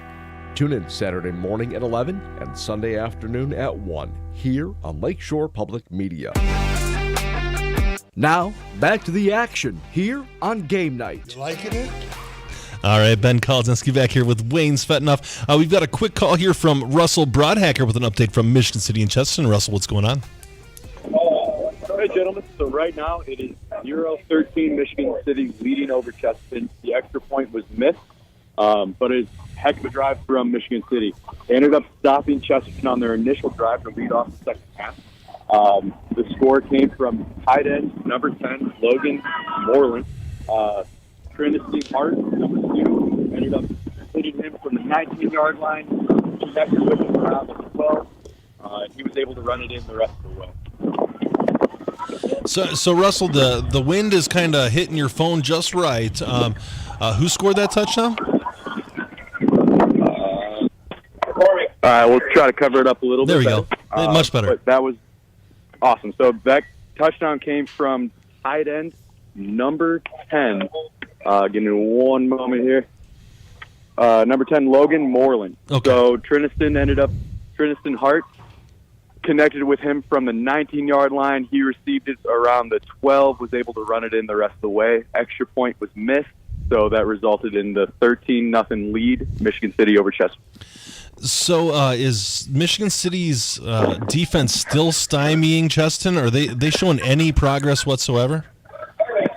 McCormick just ran it for about 12 yards, so he's still finding holes within the defense. One interesting note that I found during halftime, fans talk, they chip, they chatter, and they were just noting how the tight end for Michigan City was wide open on all of these drives. And like I was talking about before the break, basically Michigan City needs to be able to capitalize on the holes that Chesterton's kind of leaving out there, and that's exactly what they did. So the fans were seeing it. Obviously, in the locker room, they talked about it. They were able to capitalize it on the field. I think Chesterton itself, their defense was holding stout. I mean, that was just a breakaway pass from Hart to Moreland. So I'm not calling it a one-off. I'm sure Michigan City will greet the end zone yet again. But as far as Chesterton goes, they still have some momentum. Their offense still pounding it down the field. I mean, they were taking it from about their 20-yard line. They're on their 48 now in just this conversation. So they're still marching. There's still some life there. Defensively, they still hold strong throughout most of the progression. So it's still a close game. It could be anyone. Russell, does Michigan City seem more athletic right now than Chesterton? They definitely kind of hold themselves for that, and I'm going to impose that on their defensive line. They're getting into the backfield. They're closing up that pocket, causing that secondary defense to be able to come in and fill in those gaps, meeting them in the flats. They're just poised for the opportunity, and they're showing out play by play. Sometimes seems that Chesterton might take a play off or maybe at half speed comparatively of what they could do full bore. And Michigan City's just here with grit in their mouth, just holding it down. All right, thank you very much, Russell. One more time was that score and time update, please. 13-0 Michigan City over Chesterton with 6 minutes left to go in the third quarter. All right, thanks, Russell. That is Russell Broadhacker with an update from Michigan City and Chesterton. We're going to go from Chesterton and move on to Griffith. We're an update from Gary Graben for Hammond Central at Griffith. Gary, what's going on? First of all, we'll go 85 miles south to West Lafayette. It is 28-7 West Lafayette over Lowell with about 9 minutes left in the game there. Here, when we left off at Griffith, Hammond Central was punting deep in their territory. They punted, Griffith returned the ball and had a penalty tacked on, so their drive started at the Hammond Central 15-yard line. Oh, wow. One play for Ryan Bullion to run the 15 yards, extra point good. We've blown out to a 21-6 Griffith lead now with 8:46 left in the third quarter. Wow, Gary, the excellent timing. We just saw that replay from our feed here, our live look-in from WJOB and JED TV. It seems like Griffith is really off and moving. The momentum's clearly on their side. They definitely have the mo now. Again, that pass play at the start of this half, I can't emphasize enough. I think it was a real backbreaker for Hammond Central. And now it seems like Griffith does have control. And again, they have the ability to grind this game out now. Again, it's only a two-score game. If Hammond Central can go down the field and score, it could still change the tone here. But Hammond Central needs to do something to change the momentum here because it's clearly shifted to the Panthers' side. So, Gary, what do you think? Do you think Hammond Central is going to be able to move down the field and take advantage of the situation, or is Griffith's defense too tough? Again, with their passing game a little hindered tonight, this is going to be a tough call for Hammond Central. Keep in mind, though, they do have players with breakaway speed. Right. So a missed tackle, something like that, they're going to need a little bit of help here, whether it's a turnover, whether it's a missed tackle. They're going to need a little something here to help them out here because already here now they're facing a 3rd and 8 on this drive following the Griffith score. So, again, clearly the momentum not there. Somebody needs to make a play for Hammond Central to change the flow of this game. All right, thank you much, Gary. One more time, what is that score and time update, please? Again, it's 21-6, the Griffith Panthers over the Hammond Central Wolves. The clock has ticked down to 7:30 left in the third quarter. And again, Hammond Central facing a third down play here deep in their own territory. All right, thank you very much. That is Gary Graben with an update from Hammond Central at Griffith. And while we're at it, we're going to go ahead and take a scoreboard update with Tom Maloney. Thank you, Ben. And the game of the week not turning into much of a game at all, unless, of course, you are a Crown Point Bulldog fan. The Bulldogs are up 39-7.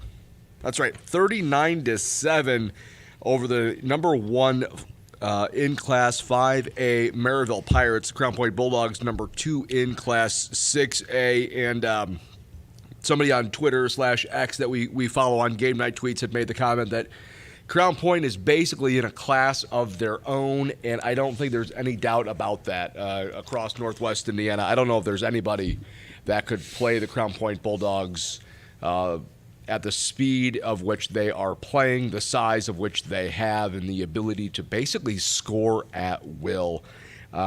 It's going to be a dogfight in the Duneland this season for second place. I think this is Crown Point's to run away with this season. Looking ahead of the rest of the evening as it is progressing, Michigan City is up 13-0 over Chesterton. Elijah Conley with a 20-yard touchdown pass from Tristan Hart there on Michigan City. It has been all Wolves all night. The defense has stymied Chesterton. The offense has been able to score when needed to extend that lead. The Valpo Vikings up 28-0 over LaPorte. Berta has a couple of touchdowns on the night for the Vikes there. Lake Central is up 16-14 at the half over Portage. In Portage, we got that call update from Casey DeMoss just a few minutes ago, so no doubt they are into the third quarter there.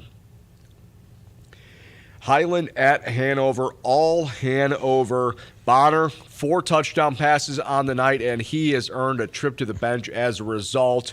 Lincoln Zerby had picked up a pass and took it all the way down, took it 35 yards to the 3-yard line. One play later, Donovan Mason had punched it in for a touchdown there. So Hanover resting starters now late in the second half of that one. West Lafayette, as you heard from Gary Graben just moments ago, is up 28-7 over Lowell there. So Red Devil pride being chanted, but not for our Lowell Red Devils.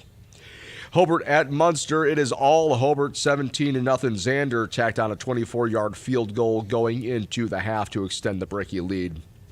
Last update we had was North Judson over South Central, up 55-0 in the fourth quarter there. Hammond Central at Griffith. We just got the update from Gary Graben. It is all Griffith Panthers. Those are my Griffith Panthers, by the way, because I live in Griffith. I can, even though I'm in the LC school system and I graduated from Boone Grove. I'll pick and choose, all right? I'll pick and choose. But this time, Bullion with a 15-yard touchdown run. Before that, Dillon with an 85-yard touchdown catch on a 3rd and 29. Like Gary said, Hammond Central had an opportunity to stall out Griffith, really slow things down and keep the game close. And Griffith converts on a 3rd and 29 with an 85-yard touchdown pass. Pretty bonkers there. It has been all Whiting over Bishop Knoll. We were hoping for maybe a Cinderella story, so to speak, for Bishop Knoll at home in the inaugural game of their new home field, but they are losing to Whiting 24-0. Last update we had here, Calumet up 14-0 over East Chicago. Corey Ferguson has scored 2 touchdowns tonight thus far for Calumet. And it has been all Andrean this evening, 14-0. And it's not necessarily the score here, guys, but it's the way in which the 59ers are playing the game. As Steve mentioned, they are getting off the ball quickly and efficiently against KB. I got to say, Tom, North Judson has gone final. North Judson's gone final. Is that still 55-0 then on the final there? I'm not sure about that. I just know that the game has gone final. All right, so we'll get an update there on the next go-around for North Judson. They have gone final. Boone Grove can't seem to find any offense. Not sure what's going on there, but they are still losing 6-0 last we heard against Gary Westside. Westside scored a touchdown but failed on the 2-point conversion. Still no update as well from Lake Station at North Newton. Wheeler and River Forest, last update we had there was 0-0. Winnemac at Pioneer. Pioneer up 35-0 in that one, and that game may have also gone final as well. Morton at Tippecanoe Valley. It was Tippecanoe Valley up 35-23 in the fourth quarter, so Morton had come back a little bit to make the game close. We'll see where we stand there, and then still no update from Tri-County at West Central. For Game Night and Griffith super fan, I suppose. I'm Tom Maloney. All right, thanks, Tom. That was Tom Maloney. It's Ben Kolodzinski here with Wayne Svetanoff. I want to say thank you to Pepe's, for providing us dinner tonight. absolutely delicious. Thank you for taking care of the Game Night crew this evening. Located at 260 East 84th Drive in Maryville and serving our community for 43 years, Pepe's is a full-service restaurant with a large dining room, lounge, and patio areas available for patrons. The Espinoza family, the owners of Pepe's in Maryville, would like to wish all of our local teams the best of luck this season, and they got a party going on this weekend. They really do. It's the 4th annual Mexican Independence Day Fiesta. It's tomorrow, September 7th, at Pepe's Tacos in Maryville on 260 East 84th Drive.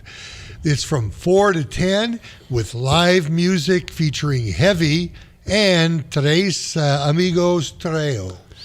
Tres Amigos Trio. That sounds a lot of fun and heavy. So if Wayne, if you're Amigo 1 and I'm Amigo 2, then we're going to toss it off to Amigo 3 right now. We've got Gary Graben with an update from Hammond Central and Griffith. Gary, what's going on? Well, we were talking about how this is an incredible situation to be in where you're only down 2, but it feels like the game's already hanging in the balance. Coach Hudek went for a 4th and 3 from his own 23, and on that play, Davian Terry broke it loose, 77 yards for a touchdown. They went for 2 and were successful. So now we are just a nice normal 21-14 game with Griffith ahead with 6 minutes to play here in the third quarter. So that gutsy decision has put Hammond Central right back in this game. Yeah, it's definitely a circumstance where if you risk it, there's high reward, very high risk, but it paid off there for Hammond Central. Well, it would have been game over because they would have given Griffith the ball basically on the 20, and Griffith has been very successful that close. So it was a very gutsy call.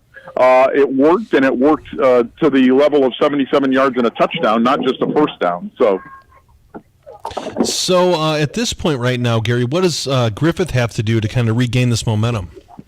Well, again, they have the solid running game. I think it's still grinding it out. This is the Griffith way.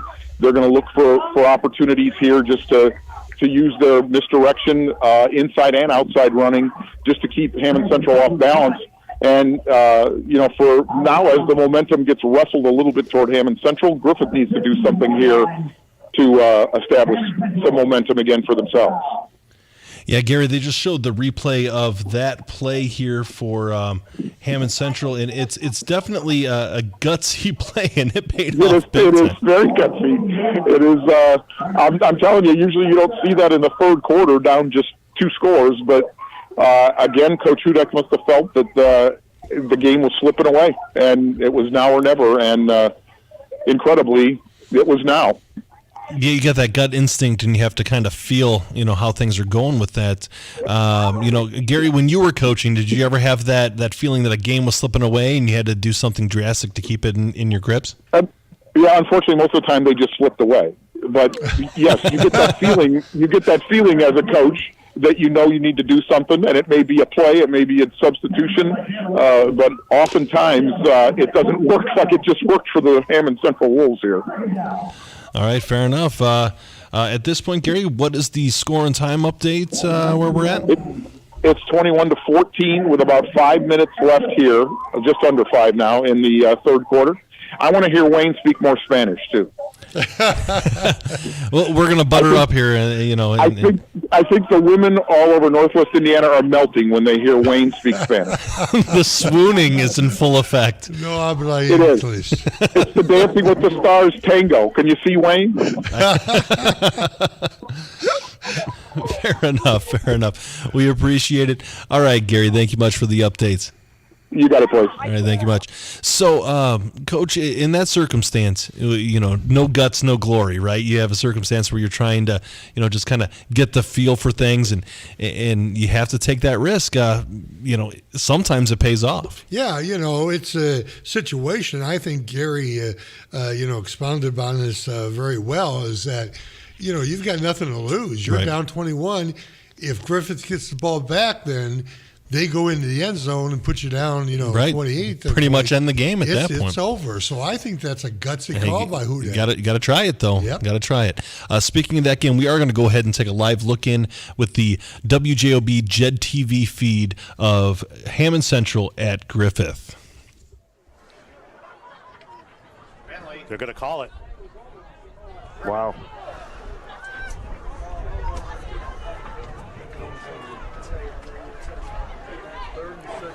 Whitey now on top, 36-0, late in the third quarter over Bishop Knoll. We will see the Whitey Oilers here next week at the Boneyard here on Mid-America Broadcasting and Gen TV.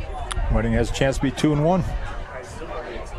And almost 3-0 because they lost last week by 1 to Highland. Right. Congratulations to Ben Gifford on that initial win as Highland head coach. After the penalty, ball up to the 38-yard line. 1st and 10 for Hammond Central. Trailing by 7. Here's the keeper by Terry. Flushed in the backfield. Trying to reverse here to the near side. Dean Ellis will finally slow him down at the 41-yard line. That's where he's very dangerous. Tedder's coming up slowly again. Yeah, he's great job there, guys, by he's Jalen. Coming off. It's a hamstring. Yeah. Jalen Wilson, they're staying home. Jalen's a senior, right?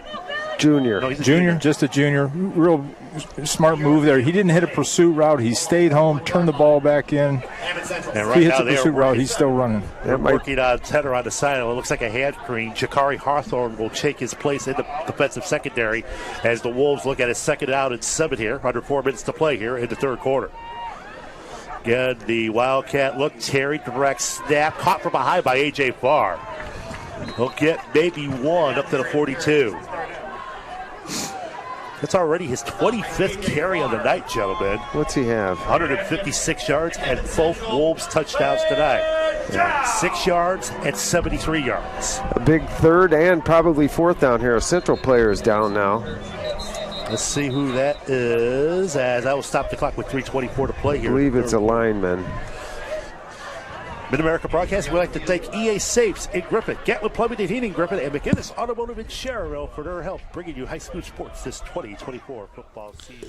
All right, there's an injury timeout here in that game, but right now it's a 7-point game. It's 21-14. Griffith leading with Hammond Central marching close to midfield, trying to make a game out of this. So that's a pretty interesting turn of events here in this game, and it's going to be a fun one. And that's going to be a good one. We've got Gary Graben out there, so he's going to definitely give us some good insight of that game for sure. So to kind of talk about where we're at in the world right now, our game of the week ended up being not exactly the most entertaining game, at least so far. There could be a comeback afoot.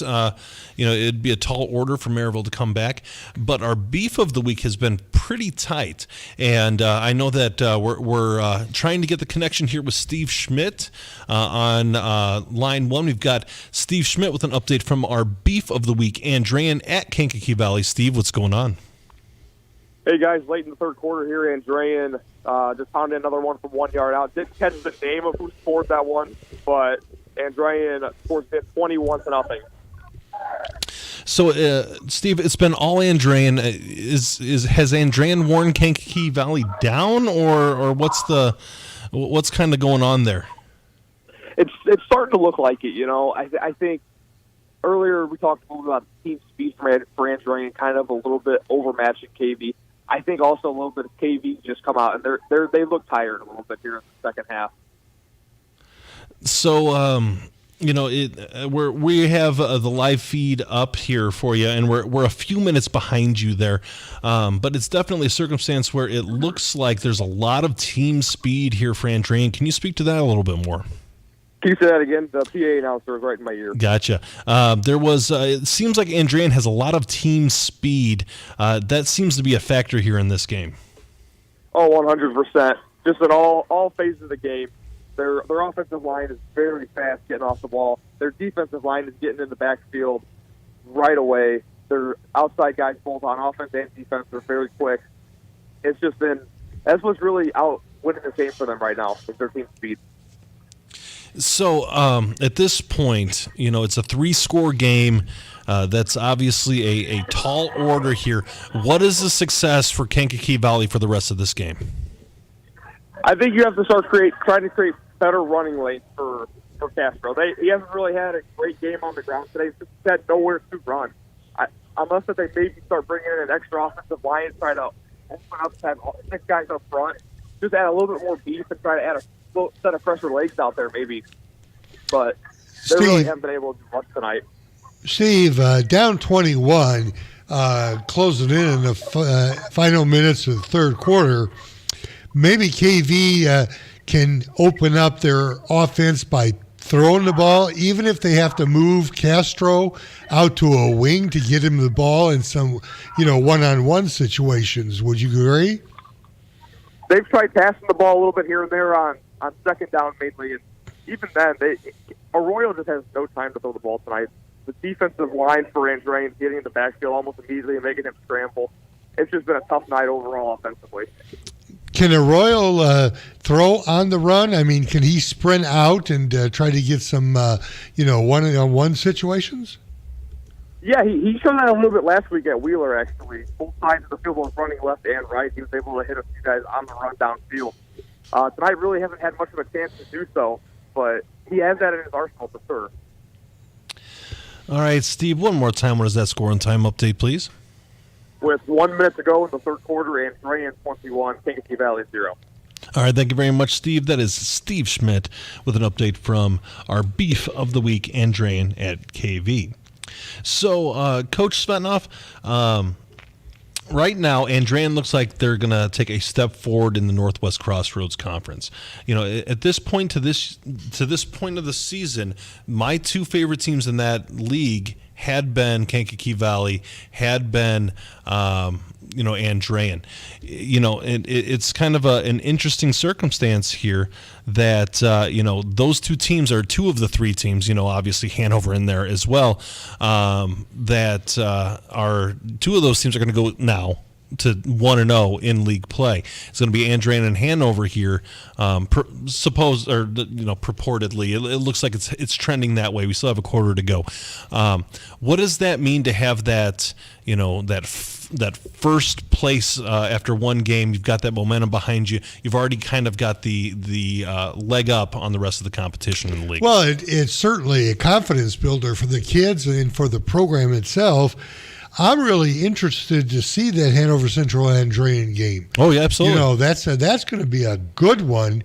Andrean is not dead, obviously. They have come back and played well against the KV. They had two tough games at the beginning of the year, and they lost both, but you could see they rebounded very well and played great defense against KV tonight. Yeah, it's definitely a circumstance where they hung tight with Valpo, and Valpo's one of the better teams in the state. Yep. And anytime that you are in a circumstance where you're hanging with one of the better teams in a heavier weight class than you're doing something right. So I'm not exactly surprised that Andrean came into this week motivated.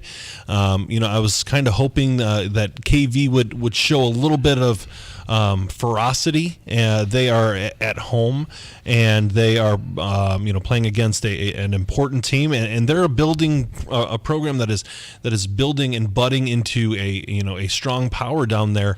But it's a circumstance where, all right, maybe tonight was not that night. Maybe it was Andrean a little more motivated at this point. And we can't overlook Hobart.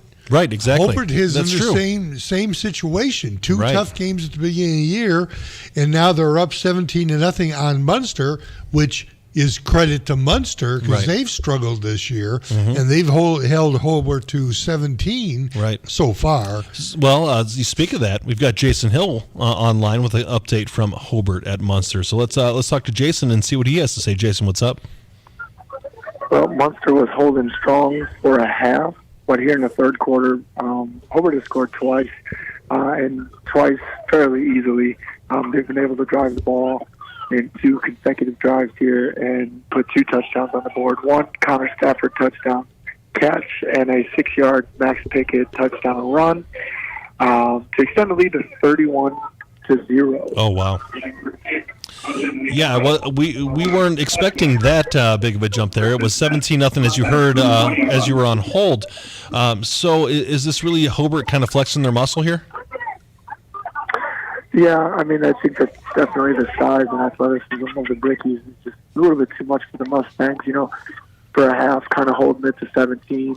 Once for having a couple of decent drives, not being able to punch it in, but, being able to keep the offense out on the field and being able to rest their defense.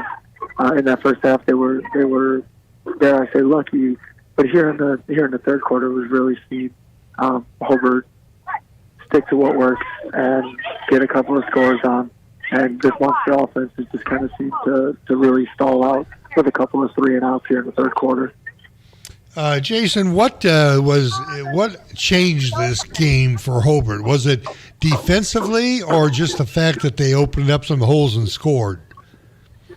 A little bit of both, actually, Coach. We're seeing this defense here in the third quarter not really budge on anything, whether it's the short pass game that Munster's tried or these runs that Munster's frequented here in the third quarter. That Hobart's not bending at all. They've really kind of buckled down here on defense, but offense, they've had not big plays. These 2 touchdowns here in the third quarter haven't been quick strikes or anything like that. They've been drives, so they've been able to kind of put both sides of the football in gear and just try to put this one away here in the third quarter. All right, thank you, Jason. One more time, what is that score and time update, please? There is 2 minutes and 30 seconds left in the third quarter. It is 31-0, Hobart over Munster. All right, thank you much, Jason. That is Jason Hill with an update from Hobart and Munster. And as these games are getting into the fourth quarter, we're going to be getting into the fourth quarter of our broadcast pretty quickly here after we take a quick break on 89.1 FM, the Lakeshore. This is Game Night, live on Lakeshore Public Media, 89.1 FM, streaming online at lakeshorepublicmedia.org, Facebook, and YouTube. Lesky and Nondorf Family Dentistry, located in Valparaiso, provides general, restorative, and cosmetic services for Northwest Indiana families. All that is good begins with a smile. Learn more at leskyandnondorf.com. Thinking of going to college? What do you plan to major in?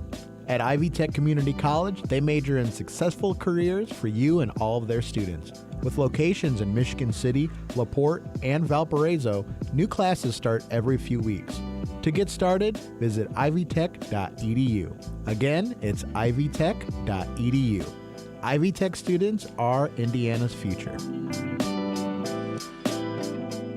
Calling all 59ers, Slicers, and Wildcats. Do you have your high school debit card yet? Show your school pride everywhere you go, whether it's Friday night lights or your Monday morning commute. Get yours today at your local Purdue Federal Credit Union branch or learn more at purduefed.com. Hello, I'm Michael Gallenberger, the local host of All Things Considered here at Lakeshore Public Media. As Northwest Indiana's public broadcasting station, our goal is to serve you with programming that informs and inspires.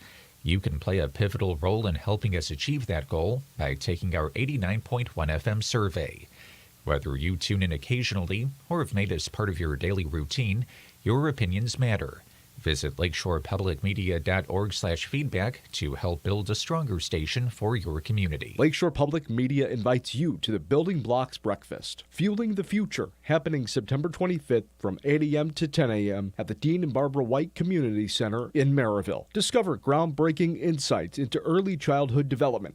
Network with fellow leaders, and explore tools to support our youngest learners. Visit lakeshorepublicmedia.org/buildingblocks for tickets and sponsorships. You're listening to Lakeshore Public Media, 89.1 FM, WLPR FM, Lowell. Your home for local news, traffic, weather, sports, and more. Streaming online at lakeshorepublicmedia.org. And now, the scoreboard update.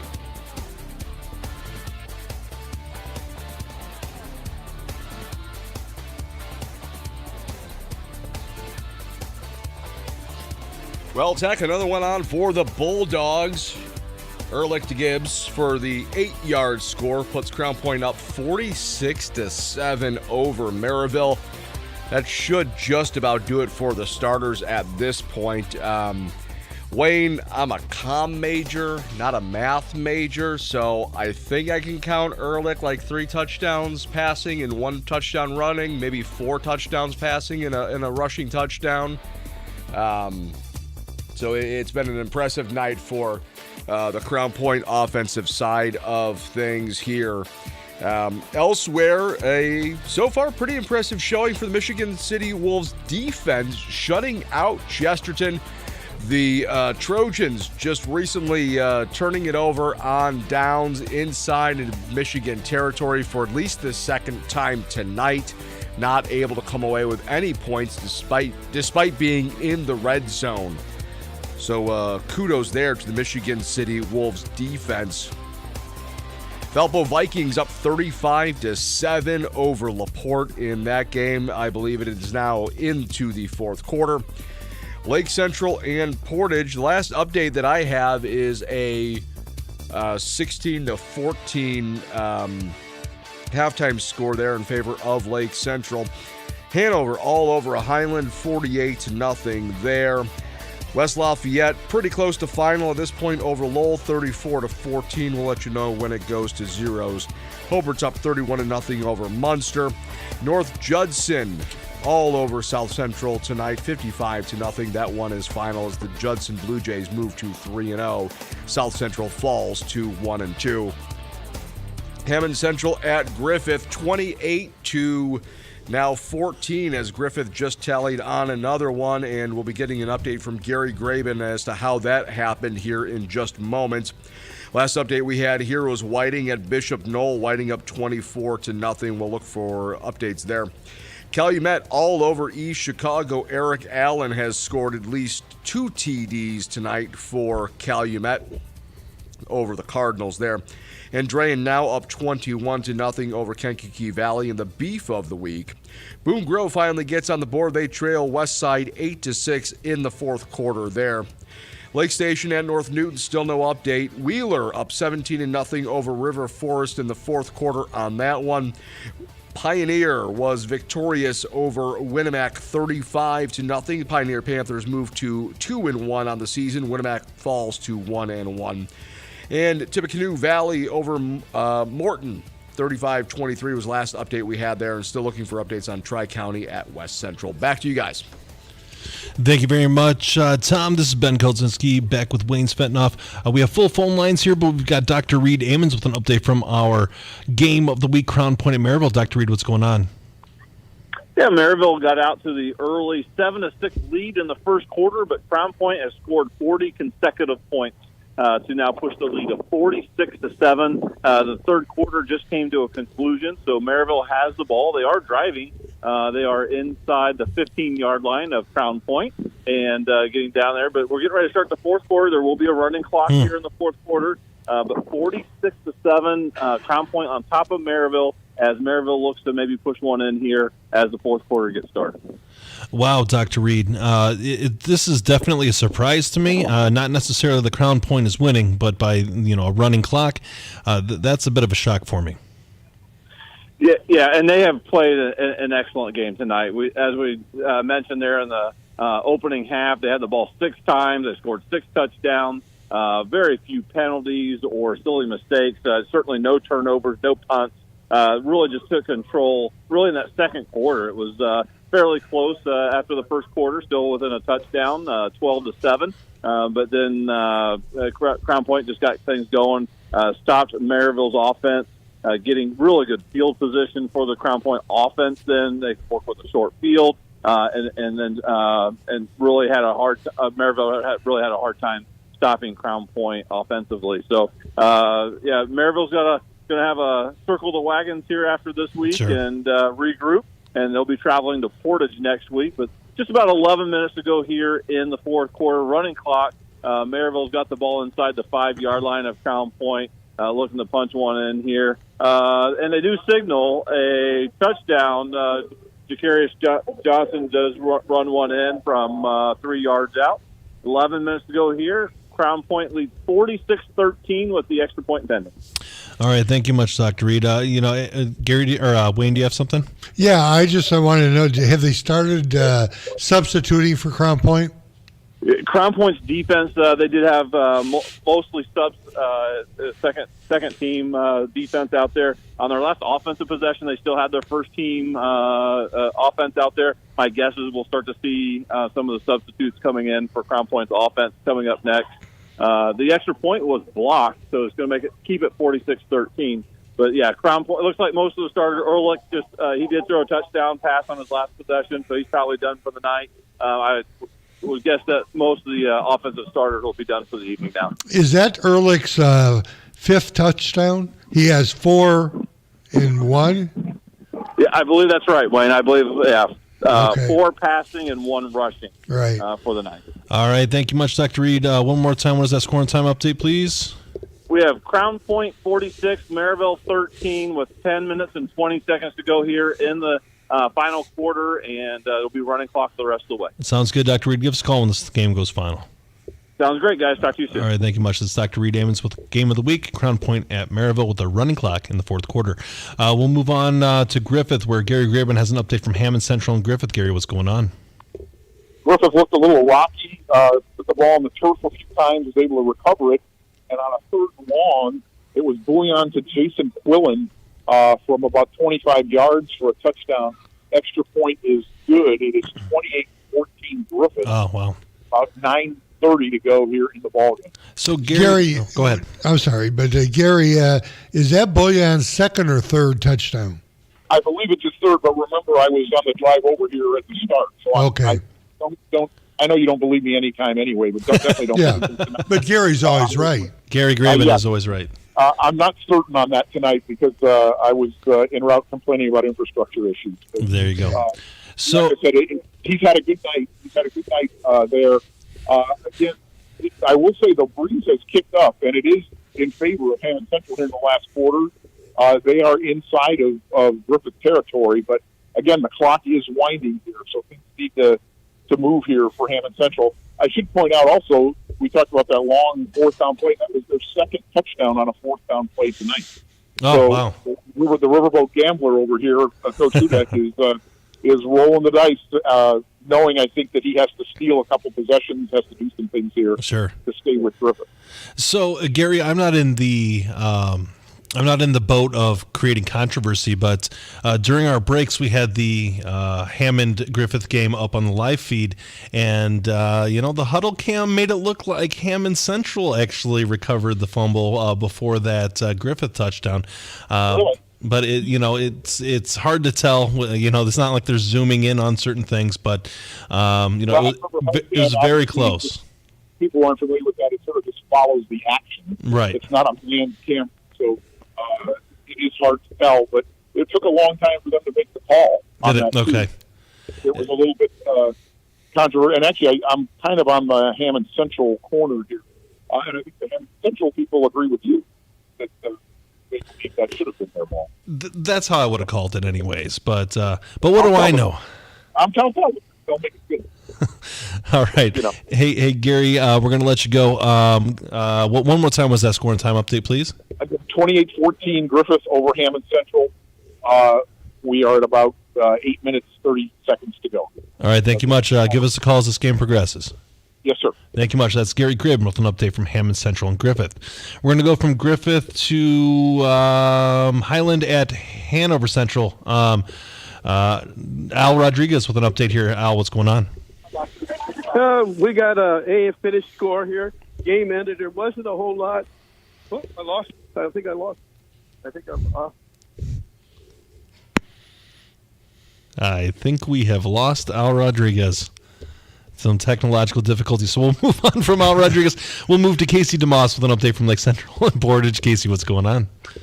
Hey, guys, we just started the fourth quarter here. It's about 11 minutes to go. Lake Central's up 23-21. They came out at halftime and drove right down the field with a 52-yard touchdown run by Jacob Turley. Portage received their next possession, went 3 and out. Same thing with Lake Central on their second possession. They kicked, the punt went about 20 yards, landed on the 50-yard line, and then we had a fight break out right in midfield. Oh, no. With a Lake Central player getting disqualified. Oh, wow. Which, went into, and it kind of seemed to fire up Portage a little bit because they marched down the field from there with full field, and they got a 5-yard touchdown pass. I couldn't see who got it, but I wasn't too sure on who got the touchdown, but that made it 23-21. And right now, Lake Central just threw 3rd and 25 and just got a first down on about a 35-yard pass. Oh, wow. So Portage had it back up in their own territory, and they just got a big first down here. If it stands, I'm trying to see if it's going to stand here. And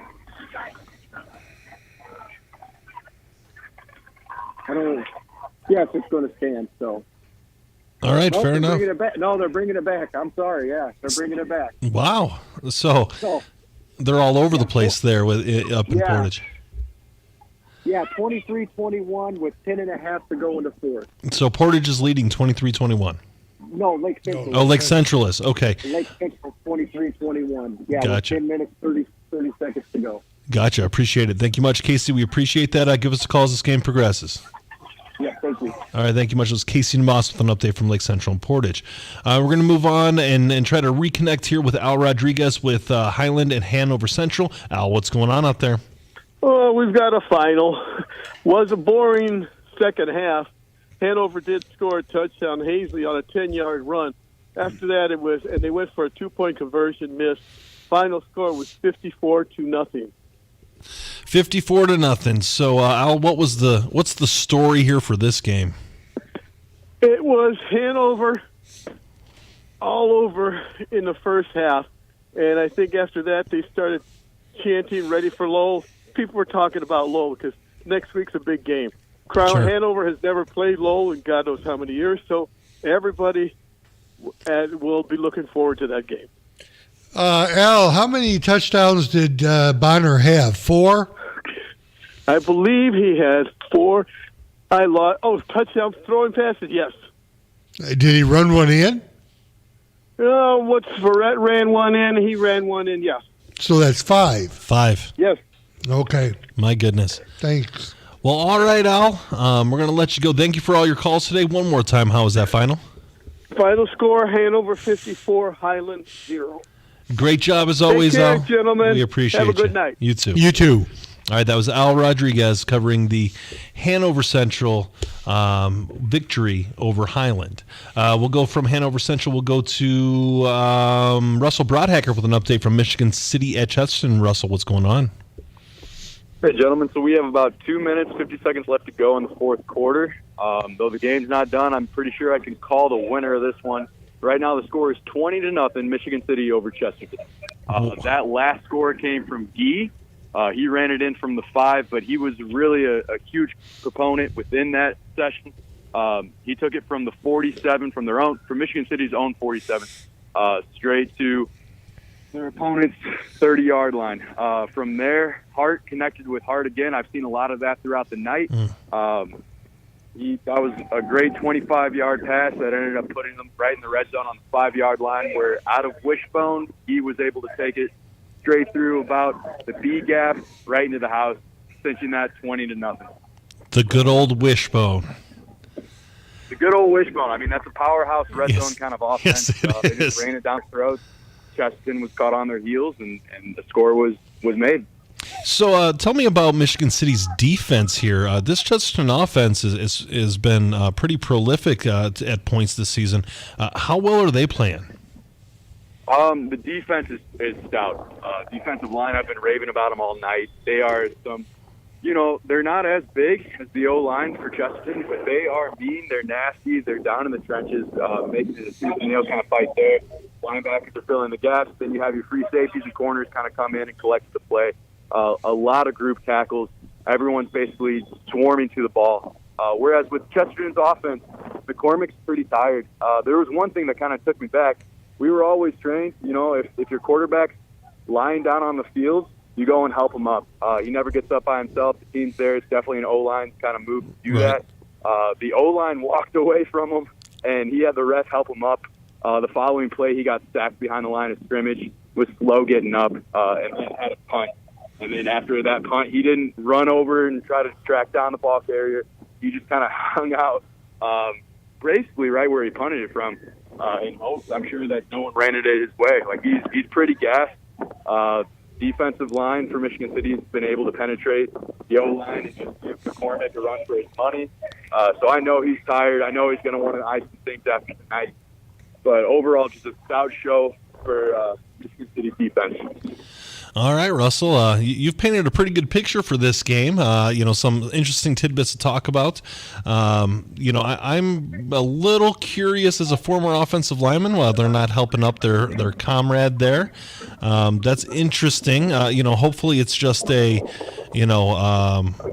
simple misunderstanding or anything like that. Hopefully there's nothing to it, but very interesting dynamic going on there. But you got to really tip your hat to Michigan City this game. Most definitely. And I'd say that not helping out McCormick is definitely a one-off. I think everyone's kind of drained. Michigan City's been running full steam ahead. So both great programs. Michigan City just had, that upper hand tonight, and it showed. So, they'll be going next week. They'll be hosting Valpo, and then Chesterton's on the road to LaPorte. So we'll see what next week has in store for these teams. But it's about 50 seconds left to go in the fourth quarter. Chesterton's defense is out. Michigan City has the ball. Looks like they're about to just be in victory formation and run the rest of this out. So we'll call it a final at this point. Russell, one more time, what was that? What is the presumed final?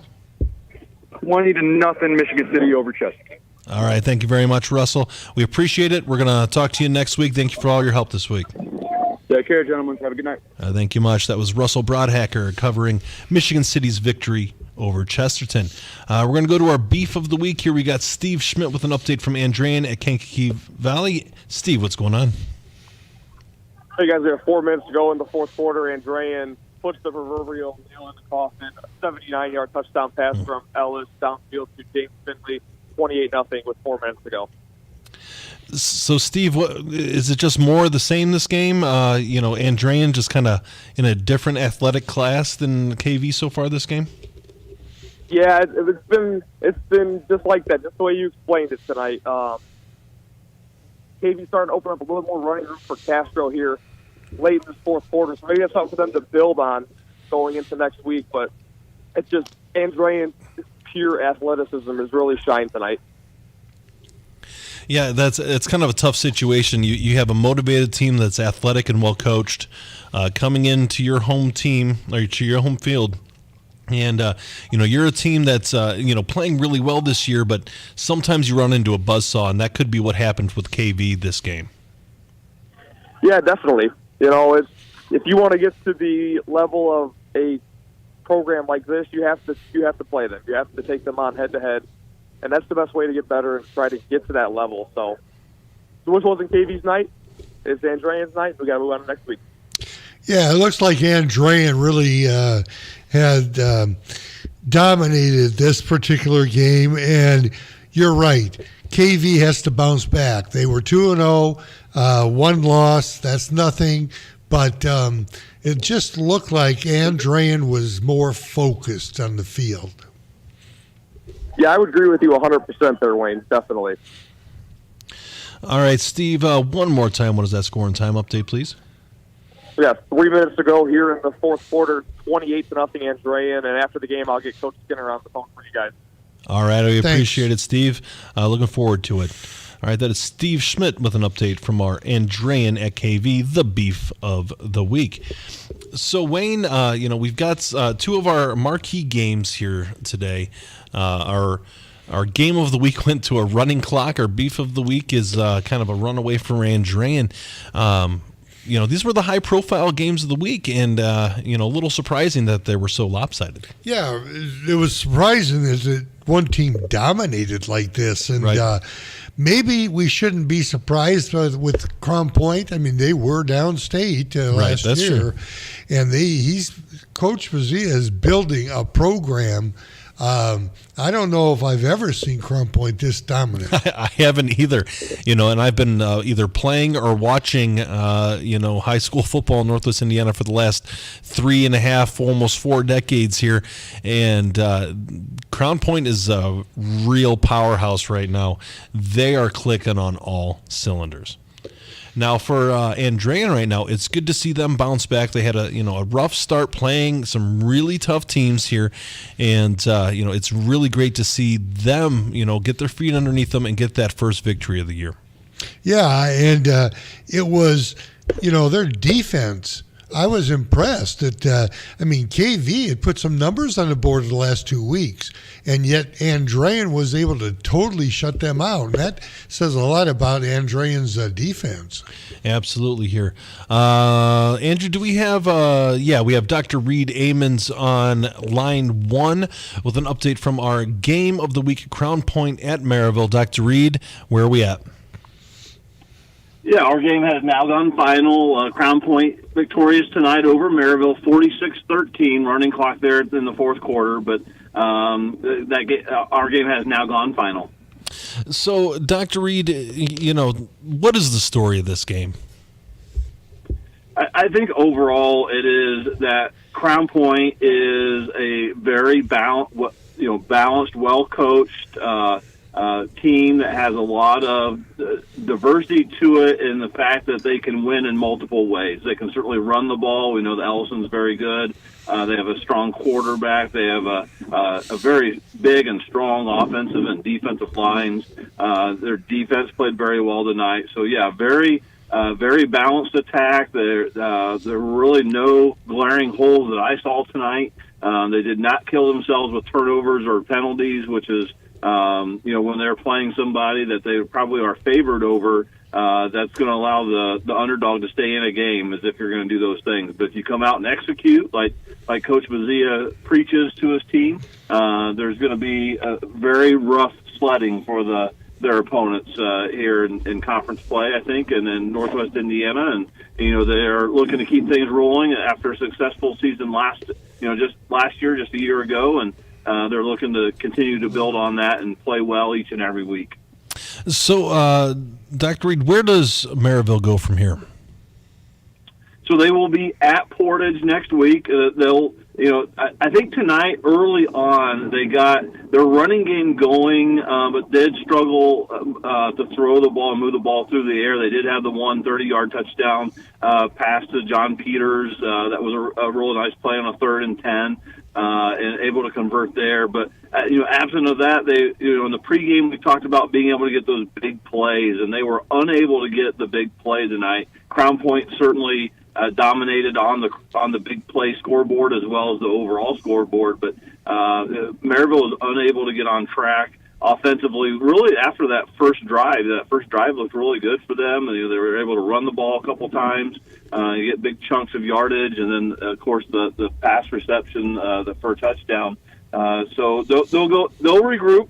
Coach Cease has done a tremendous job. We know just a year ago, Crown Point won by a very similar score, similar margin, and Maryville was able to get things corrected and had a really nice deep run and made it all the way to the semi-state. And in fact, the team that beat them in some semi-state a year ago in 5A is now playing 6A in Fort Wayne Snyder. And so, what they're going to concentrate on right now is, getting better and improving and, getting a balanced attack, being able to run the ball, throw the ball, and find out what happened defensively. We talked about I believe his last name is Gillis for Crown Point, that really got them on the board early and did a lot of damage. Where were those breakdowns? Because it was kind of positional. Coach Bazia put them in a good spot to run a good route and get open, and certainly, but someone either missed an assignment or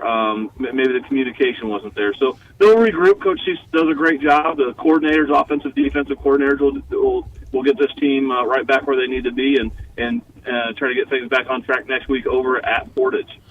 All right, thank you much, Dr. Reed. One last time, what was that score or that final score?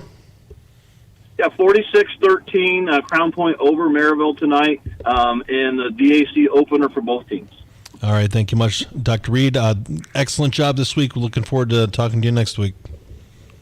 Sounds great, guys, and want to give an early season shout out to you guys too. We thank you so much that the highlights of the segment you did early tonight with Bishop Knoll and how meaningful that is to that school and that school community, and just the nice things that are going on in Northwest Indiana. We have some tremendous programs and tremendous schools and great kids and great coaches, adults working with our kids. And want to thank you guys for highlighting those things. We really appreciate that here in the schools. And just want to tell you what a nice job you guys do and how much we appreciate that. Thank you, Dr. Reed. Thank That means a lot coming from you. We appreciate that. You bet, guys. Have a good Hey, weekend. I'll see you next week, and we'll talk soon. All right. Yes, sir. All right. Thank you much. That is Dr. Reed Amons with an update for our game of the week, a Crown Point victory over Maryville. And with that in mind, we're going to go ahead and take a quick break here on 89.1 FM, the Lakeshore. This is Game Night, live on Lakeshore Public Media, 89.1 FM, streaming online at lakeshorepublicmedia.org, Facebook, and YouTube. Thinking of going to college? What do you plan to major in? At Ivy Tech Community College, they major in successful careers for you and all of their students. With locations in Michigan City, LaPorte, and Valparaiso, new classes start every few weeks. To get started, visit ivytech.edu. Again, it's ivytech.edu. Ivy Tech students are Indiana's future. Lesky and Nondorf Family Dentistry, located in Valparaiso, provides general, restorative, and cosmetic services for Northwest Indiana families. All that is good begins with a smile. Learn more at leskyandnondorf.com. Calling all 59ers, Slicers, and Wildcats. Do you have your high school debit card yet? Show your school pride everywhere you go, whether it's Friday night lights or your Monday morning commute. Get yours today at your local Purdue Federal Credit Union branch or learn more at purdufed.com. As your Northwest Indiana public broadcasting station, Lakeshore Public Media's goal is to serve you with a broadcast that engages, excites, and inspires. Help your local station reach that goal better by sharing your thoughts. Whether you tune in occasionally or have made us part of your daily routine, your opinions matter. Visit lakeshorepublicmedia.org/feedback to help us build a stronger community station. lakeshorepublicmedia.org/feedback. Kickstart your day at the Building Blocks Breakfast, Fueling the Future, on September 25th at the Dean and Barbara White Community Center in Maryville. Enjoy a complimentary meal, connect with local resources, and hear from the experts on supporting early childhood development. Let's unite to give our children the best start in life. More details are at lakeshorepublicmedia.org/buildingblocks. Hi, I'm Terry. And I'm Joe. We host the People's Pharmacy heard live Saturday mornings at 6 here on Lakeshore Public Radio, 89.1 FM. We talk with you about everything from home remedies to breakthrough drugs. Hear from leading experts about drugs, herbs, home remedies, and other health topics. Join us on the People's Pharmacy Saturday mornings at 6 here on Lakeshore Public Radio, 89.1 FM. Now, back to the action here on Game Night. What a night here, Wayne. We've got some games going final here. We just heard from Dr. Reed Amons, our game of the week. Kind of a blowout here, and and before we get into that, we do have our beef of the week, an update, and a special guest for our T-Dubs Coaches Corner. We've got Steve Schmidt with an update from our beef of the week. For Andrea, we're getting there. I'm getting told to stretch it out a little bit, but he's going to have a special guest for us here for T-Dub's House, our Coach's Corner. That game was a dominant performance by Andrean in a hostile environment for Kankakee Valley. It's definitely an impressive victory for them. Yeah, it was a hostile environment for Andrean, and they came in and really played well. And that's what you expect from a Chris Kinner coaching situation. He had 2 tough weeks previous to this. He turned this ball game around, and this is, people say, well, he's playing KV. KV really played well the first 2 weeks. Sure, yeah. So, they were confident that they could play, and they were at home, which is always tough. I don't care what it is. You play on the opponent's field, it's tough. And Andrean bounced back 28 points, and shut out Kankakee Valley. Absolutely. So. You know, it's we're going to actually have Chris Skinner here on here in a little bit. He is pep talking his players right now, so we're going to keep that phone line open for Coach. But you had mentioned, you know, a road team going to a hostile environment. That's exactly what Crown Point did today in Maryville. Definitely. You know, but in that situation, Crown Point dominated Maryville last year. Now, that was at home, okay? Right. This one was on the road. So I really was expecting this to be a close game, but Crown Point to win. Right. Crown Point proved me wrong. You know, Crown Point's awfully good. They are awfully good. You know, and they looked really tough here, you know, to start off the season. And, you know, they are the defending state runner-up for last year. And, you know, it's really impressive how they're performing so far this year. Yeah, it really is. And, you know, we don't get many teams that go downstate. And to not graduate everybody is a big thing. And their juniors, now seniors, have really taken up the mantle and played very, very well so far. Absolutely. And, you know, Coach, you've coached some successful teams. And how do you keep a team that has seen success hungry for the next year? Well, you know, usually in a situation, football, you have so many more people. And you have, you know, juniors and stuff. Do you want to go to Yeah, I got to take you now. Sorry, I don't mean to interrupt you now.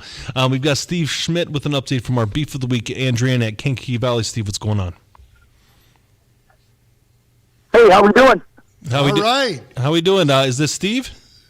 Nope, this is Coach Skinner. Oh, Coach Skinner. All right. Coach? Hey, Coach. Pass me the phone. I hope that's okay. No, that's what we're looking for. We'd much rather talk to Coach Skinner than Steve. Hey, Coach, Ben called. I won't tell him you said that. You know, go ahead and tell him. He knows it. No, Coach Ben Kolodzinski here. Congratulations on a hard-fought victory. You've reached the win column here for the first time this season, and I know you've played a really tough schedule, and your battle scars really showed today with an impressive win.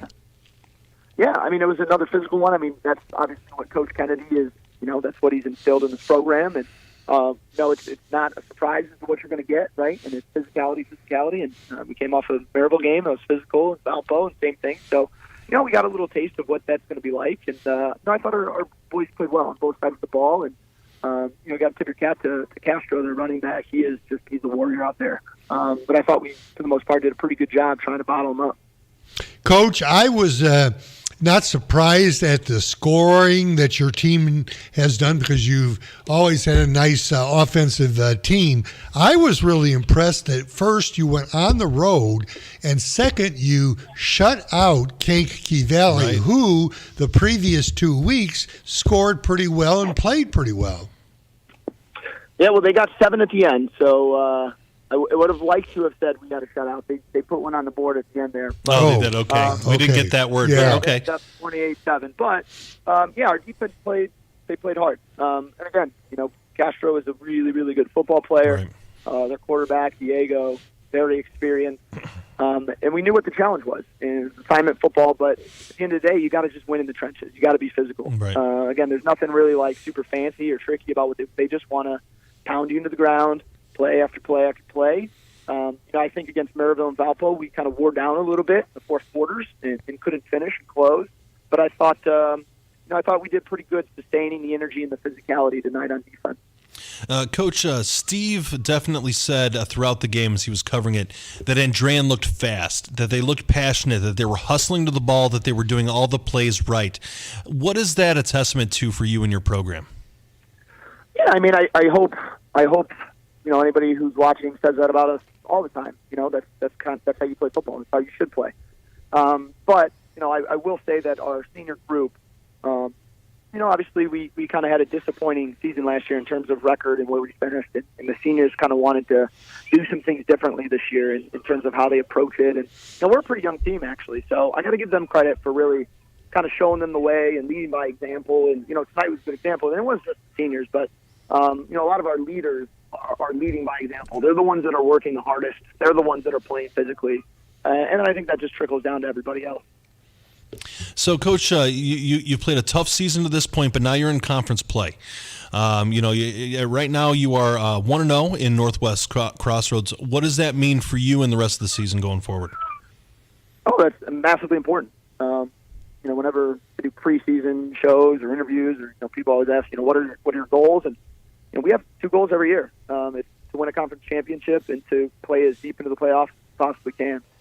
Play till snow's on the ground if we're lucky. Right. So obviously tonight, for everybody in our conference, marked the start of that, right? So to come out of this is, 1-0 and atop the conference leaderboard, and I don't know who else won tonight and what they did, but that was the goal. That was the objective going into tonight, and we accomplished that goal.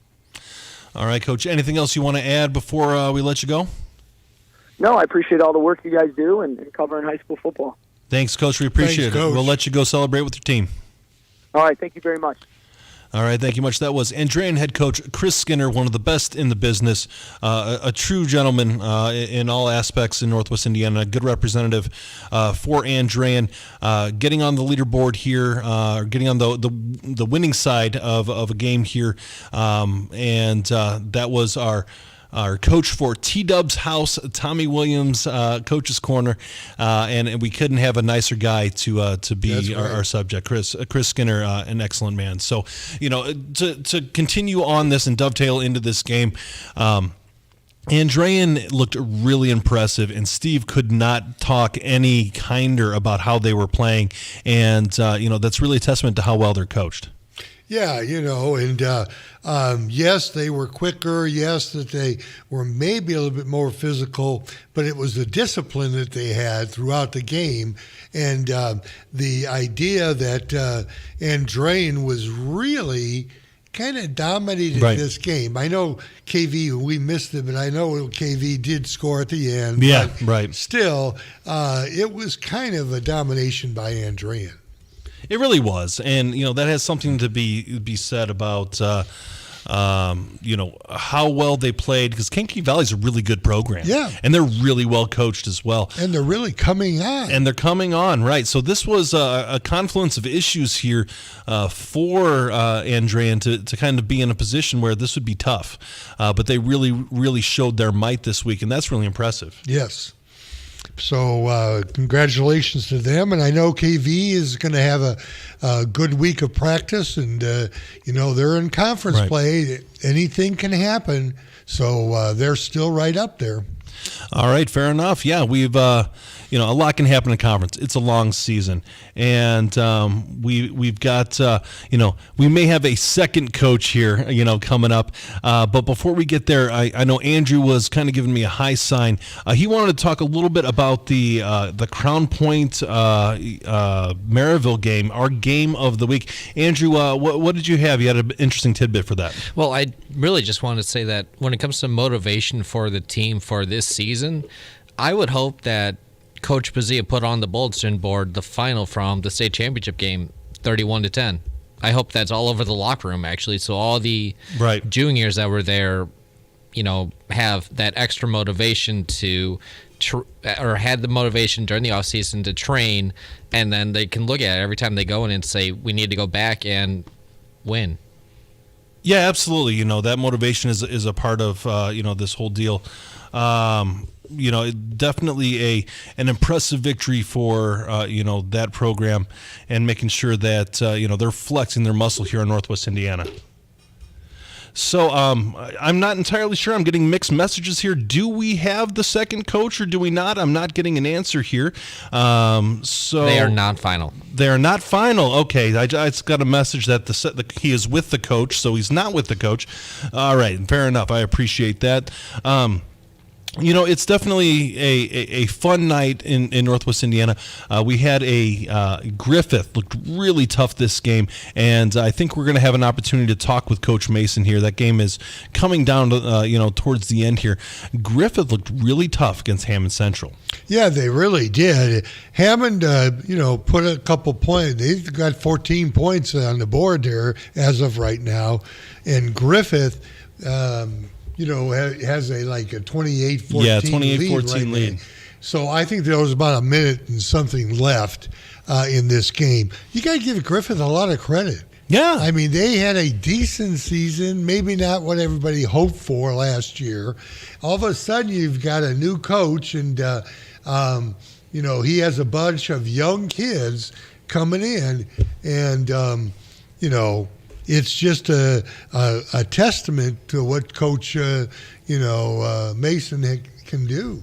Yeah, Coach Mason. He won a state title with Andrean in the early 2000s, and he's an excellent coach. Oh yeah. He did a great job at Michigan City. Now he's at Griffith.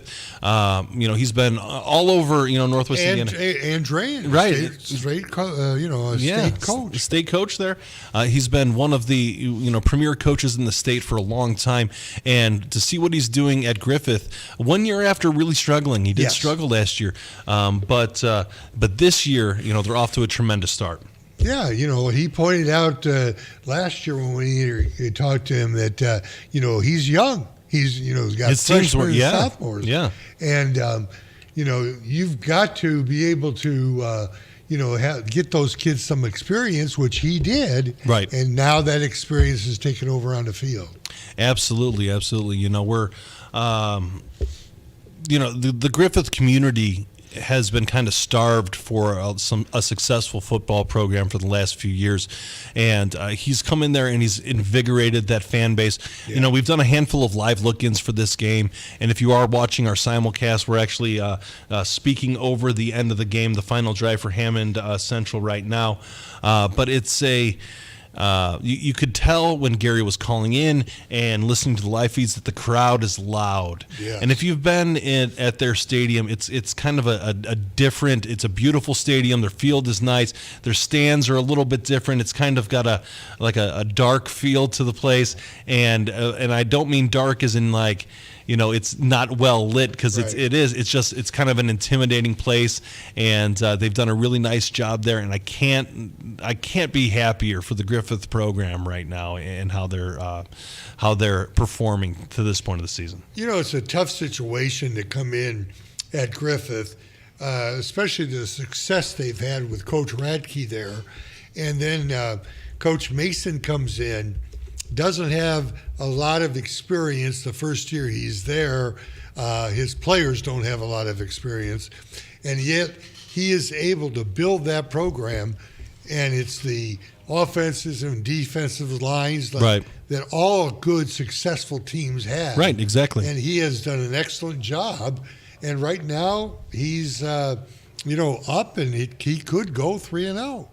He could, and it appears to be the case. There's, just a matter of seconds left here in this game, and there's a 2-score lead. The Hammond Central is, they're trying the 2-minute drill, and they're getting out of bounds and stopping the clock. But it might be a foregone conclusion at this point. 28-14. You need 2 touchdowns. Nope, according to our feed, this game just went final. So that game just went final, and it's another victory for Phil Mason there and the Griffith Panthers. Very, very exciting time for them right now. Yep. So while we're waiting for Coach Mason, as we're going to try to get him before our time is up, because we do have to be out right at the top of the hour, we're going to go ahead and look at some of our scores here. So let's throw some score graphics up, and we'll kind of go through what we have, and we'll speak to those until we get Coach. All right, we've got Crown Point 46-13 over Maryville. Crown Point takes a commanding lead in that conference. Michigan City 20-0 over Chesterton. And, if you're looking at a surprise, I think this is my surprise of the night. Michigan City, and I'm not saying anything that, that they shouldn't deserve this, but they played so darn well here. They did. And I'm shocked that they were able to shut Chesterton out at home. That's just amazing. And then you got LaPorte losing to Valparaiso, and Valpo's Tommy Berta played an excellent game. The whole Valpo team did 42-7 over LaPorte. Yeah, the only surprise there, there's 2 surprising scores there. I would thought that Michigan City Chesterton would be closer, and then the lopsided Crown Point game. All right, right now we've got Lake Central 23 and Portage 21 in the fourth quarter. Is that still the score here, Andrew? Coach is ready, actually. Oh, Coach is ready. All right, so we're going to toss it over to Gary Graven. He is with Coach Phil Mason. Gary, you there? I'm here. Coach Mason is still talking to the boys. He said he would come on with you guys here after he finishes. So a double duty, overtime checks for you guys from Tom Maloney. The game ended, actually. A couple of interceptions stopped Hammond Central drive. DJ Bouillon, the lineman, with one, and then Jason Dillon, who had a touchdown tonight, also had a pick here. The final score was 28-14. Okay. It moves to 3-0 here on the season. And they are sending messages here that they are here to stay. They have Whiting next week.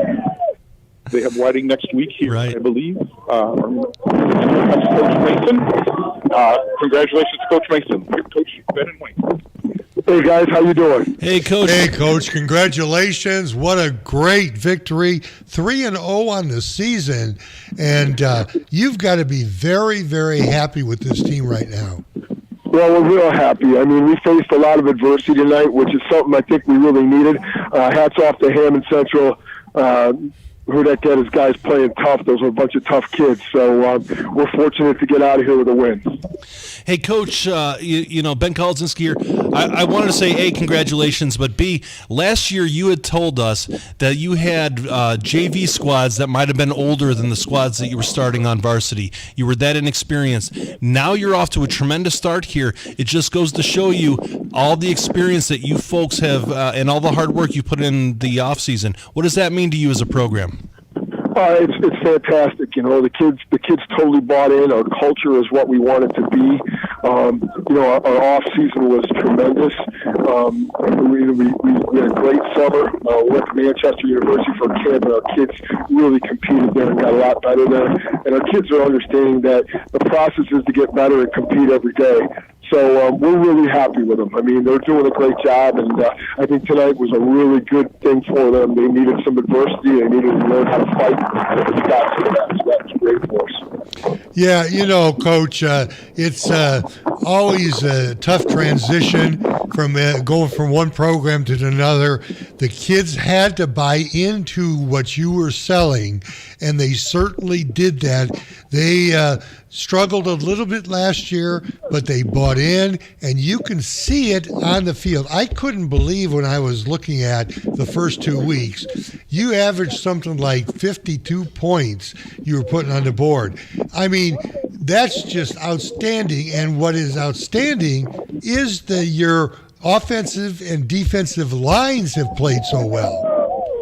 Well, you know, we're fortunate enough right now that we're platooning on both those groups, which is really helping us tremendously. And those kids are the kids that really put in a great amount of work, and we're still young there. You know, we're only 10 seniors deep, so it's a really good situation for us. You know, our sophomore quarterback is playing tremendous. Our sophomore receiver really is doing a great job. We moved a kid named Logan Jimenez over to left tackle for us. He's a big kid, about 6'3", 260. He's only got, right now, about a year of football under his belt. Wow. And we just kind of stuck him out at nose guard last year just to learn how to play. But now, you know, he's starting to get recruited. So we're really happy for him, and we're really happy for our kids. We put together a great staff, great administrative support here, so I couldn't be happier. Coach, what does it mean to your program to be so young but having a lot of success here early in this season? How does that build on your momentum? Yeah, it's great. I mean, I think we really did the right thing, letting those kids stay down, especially the freshman group, stay down and develop in the JV. I mean, we probably could have moved those guys up last year, but I don't think they would have gelled the way they're gelling now. So I think that was the key recipe for us, and it's working out. It's working out tremendously. All right, Coach. Anything you want to add before we let you go? Just really happy for the community. You know, they love Griffith football, and you know, somebody told me when I took this job, when Griffith football is good, region of football is good. So I hope that's the case. You know, I really do, because that's kind of our objective, is just to help the region get better and be proud of the football we're playing, especially in Lake County. You got to be happy, Coach, and we're happy for you. Yes, sir. Congratulations, and moving on next week. Hey, appreciate it. Tell you, miss Tommy, guys. Miss Tommy. Oh, yeah. You and me both. You and me both, Coach. All right, guys. All right, thanks. All right, take care, fellas. Thanks. That was Phil Mason, the second coach today on the T-Dubs house, wishing Tommy Williams, well wishes from heaven. And, that's Phil Mason, one of the best, one of the nicest guys here in Northwest Indiana as well. So we're going to keep this train rolling here real quick. We've got Casey DeMoss with an update from Lake Central Portage. This game just went down to the wire and just went final. Casey, what's going on? Yeah, guys, we just had the final here, 23-21, Lake Central wins. I mean, it was an exciting finish there, guys. We had a lot going on with like 3 minutes to go in the game. Portage had a drive starting on their own 24 with 3 minutes and 7 seconds to go on. Their first play, they fumbled it. Lake Central gets the ball back on Portage's 24, throws a pass to the end zone, gets intercepted on the 5-yard line by Portage. That drive starts on there's 2 minutes and 19 seconds to go. They get all the way down to about the 35 and just couldn't finish it out. But it was an exciting finish here. Sounds like it, Casey. Is it just kind of a back and forth game, or is there any one thing that stood out? No, it was definitely a back and forth game. Two teams that were evenly matched, and it went to Lake Central's favor tonight. One team really didn't overpower the other tonight, guys. It was really good Indiana high school football tonight here in Portage. All right, thank you much, Casey. One more time, what was that final? Lake Central 23, Portage 21. All right, thank you very much. That was Casey DeMoss with an update and a final of Lake Central's victory over Portage, 23-21. All right, we're running out of time here, so we're going to move. We're going to do one final quick scoreboard update with Tom Maloney, and then we're going to go over our surprises of the night. Thanks, fellows. As games across Northwest Indiana have wrapped up, some of them have been over since, the first quarter. This might have been one of them. Crown Point beating Maryville 46-13 in our game of the week. The Bulldogs move to 3-0. The Pirates fall to 2-1. Michigan City shuts out Chesterton tonight, 20-0. The Wolves move to 1-2. Chesterton falls to 2-1. LaPorte falls to 0-3 following their 42-7 loss against the Valpo Vikings. Valpo moves to 2-1 on the season. Lake Central, as you just heard from Casey DeMoss, holds off against Portage, and a late push from the Portage Indians.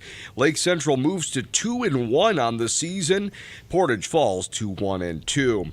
Hanover was victorious easily tonight over Highland, 54-0. Hanover gets their second win of the regular season. They're now 2-1. Highland falls to 1-2. The Red Devils of West Lafayette held off the Red Devils of Lowell 34-14. West Lafayette moves to 2-1 this season. Lowell falls to 1-2. The Hobart Brickies get their first victory of the season following a 38-0 whitewashing of the Munster Mustangs.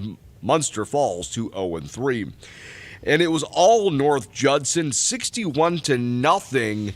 They moved to 3-0 as they defeated South Central 1-2 on the season. Now are the Satellites, and the surprising story on this one was a 90-plus yard touchdown run to end the game for North Newton. So much for trying to run the clock out. Well, I suppose they did there. Hammond Central and Griffith, a game that really went back and forth all night. It felt like it was going to be a lot closer than maybe what the final score dictates. Griffith is victorious 28-14. They moved to 3-0 on the regular season. Hammond Central falls to 1-2. Whiting and Bishop Knoll. It was all Whiting tonight, 36-0.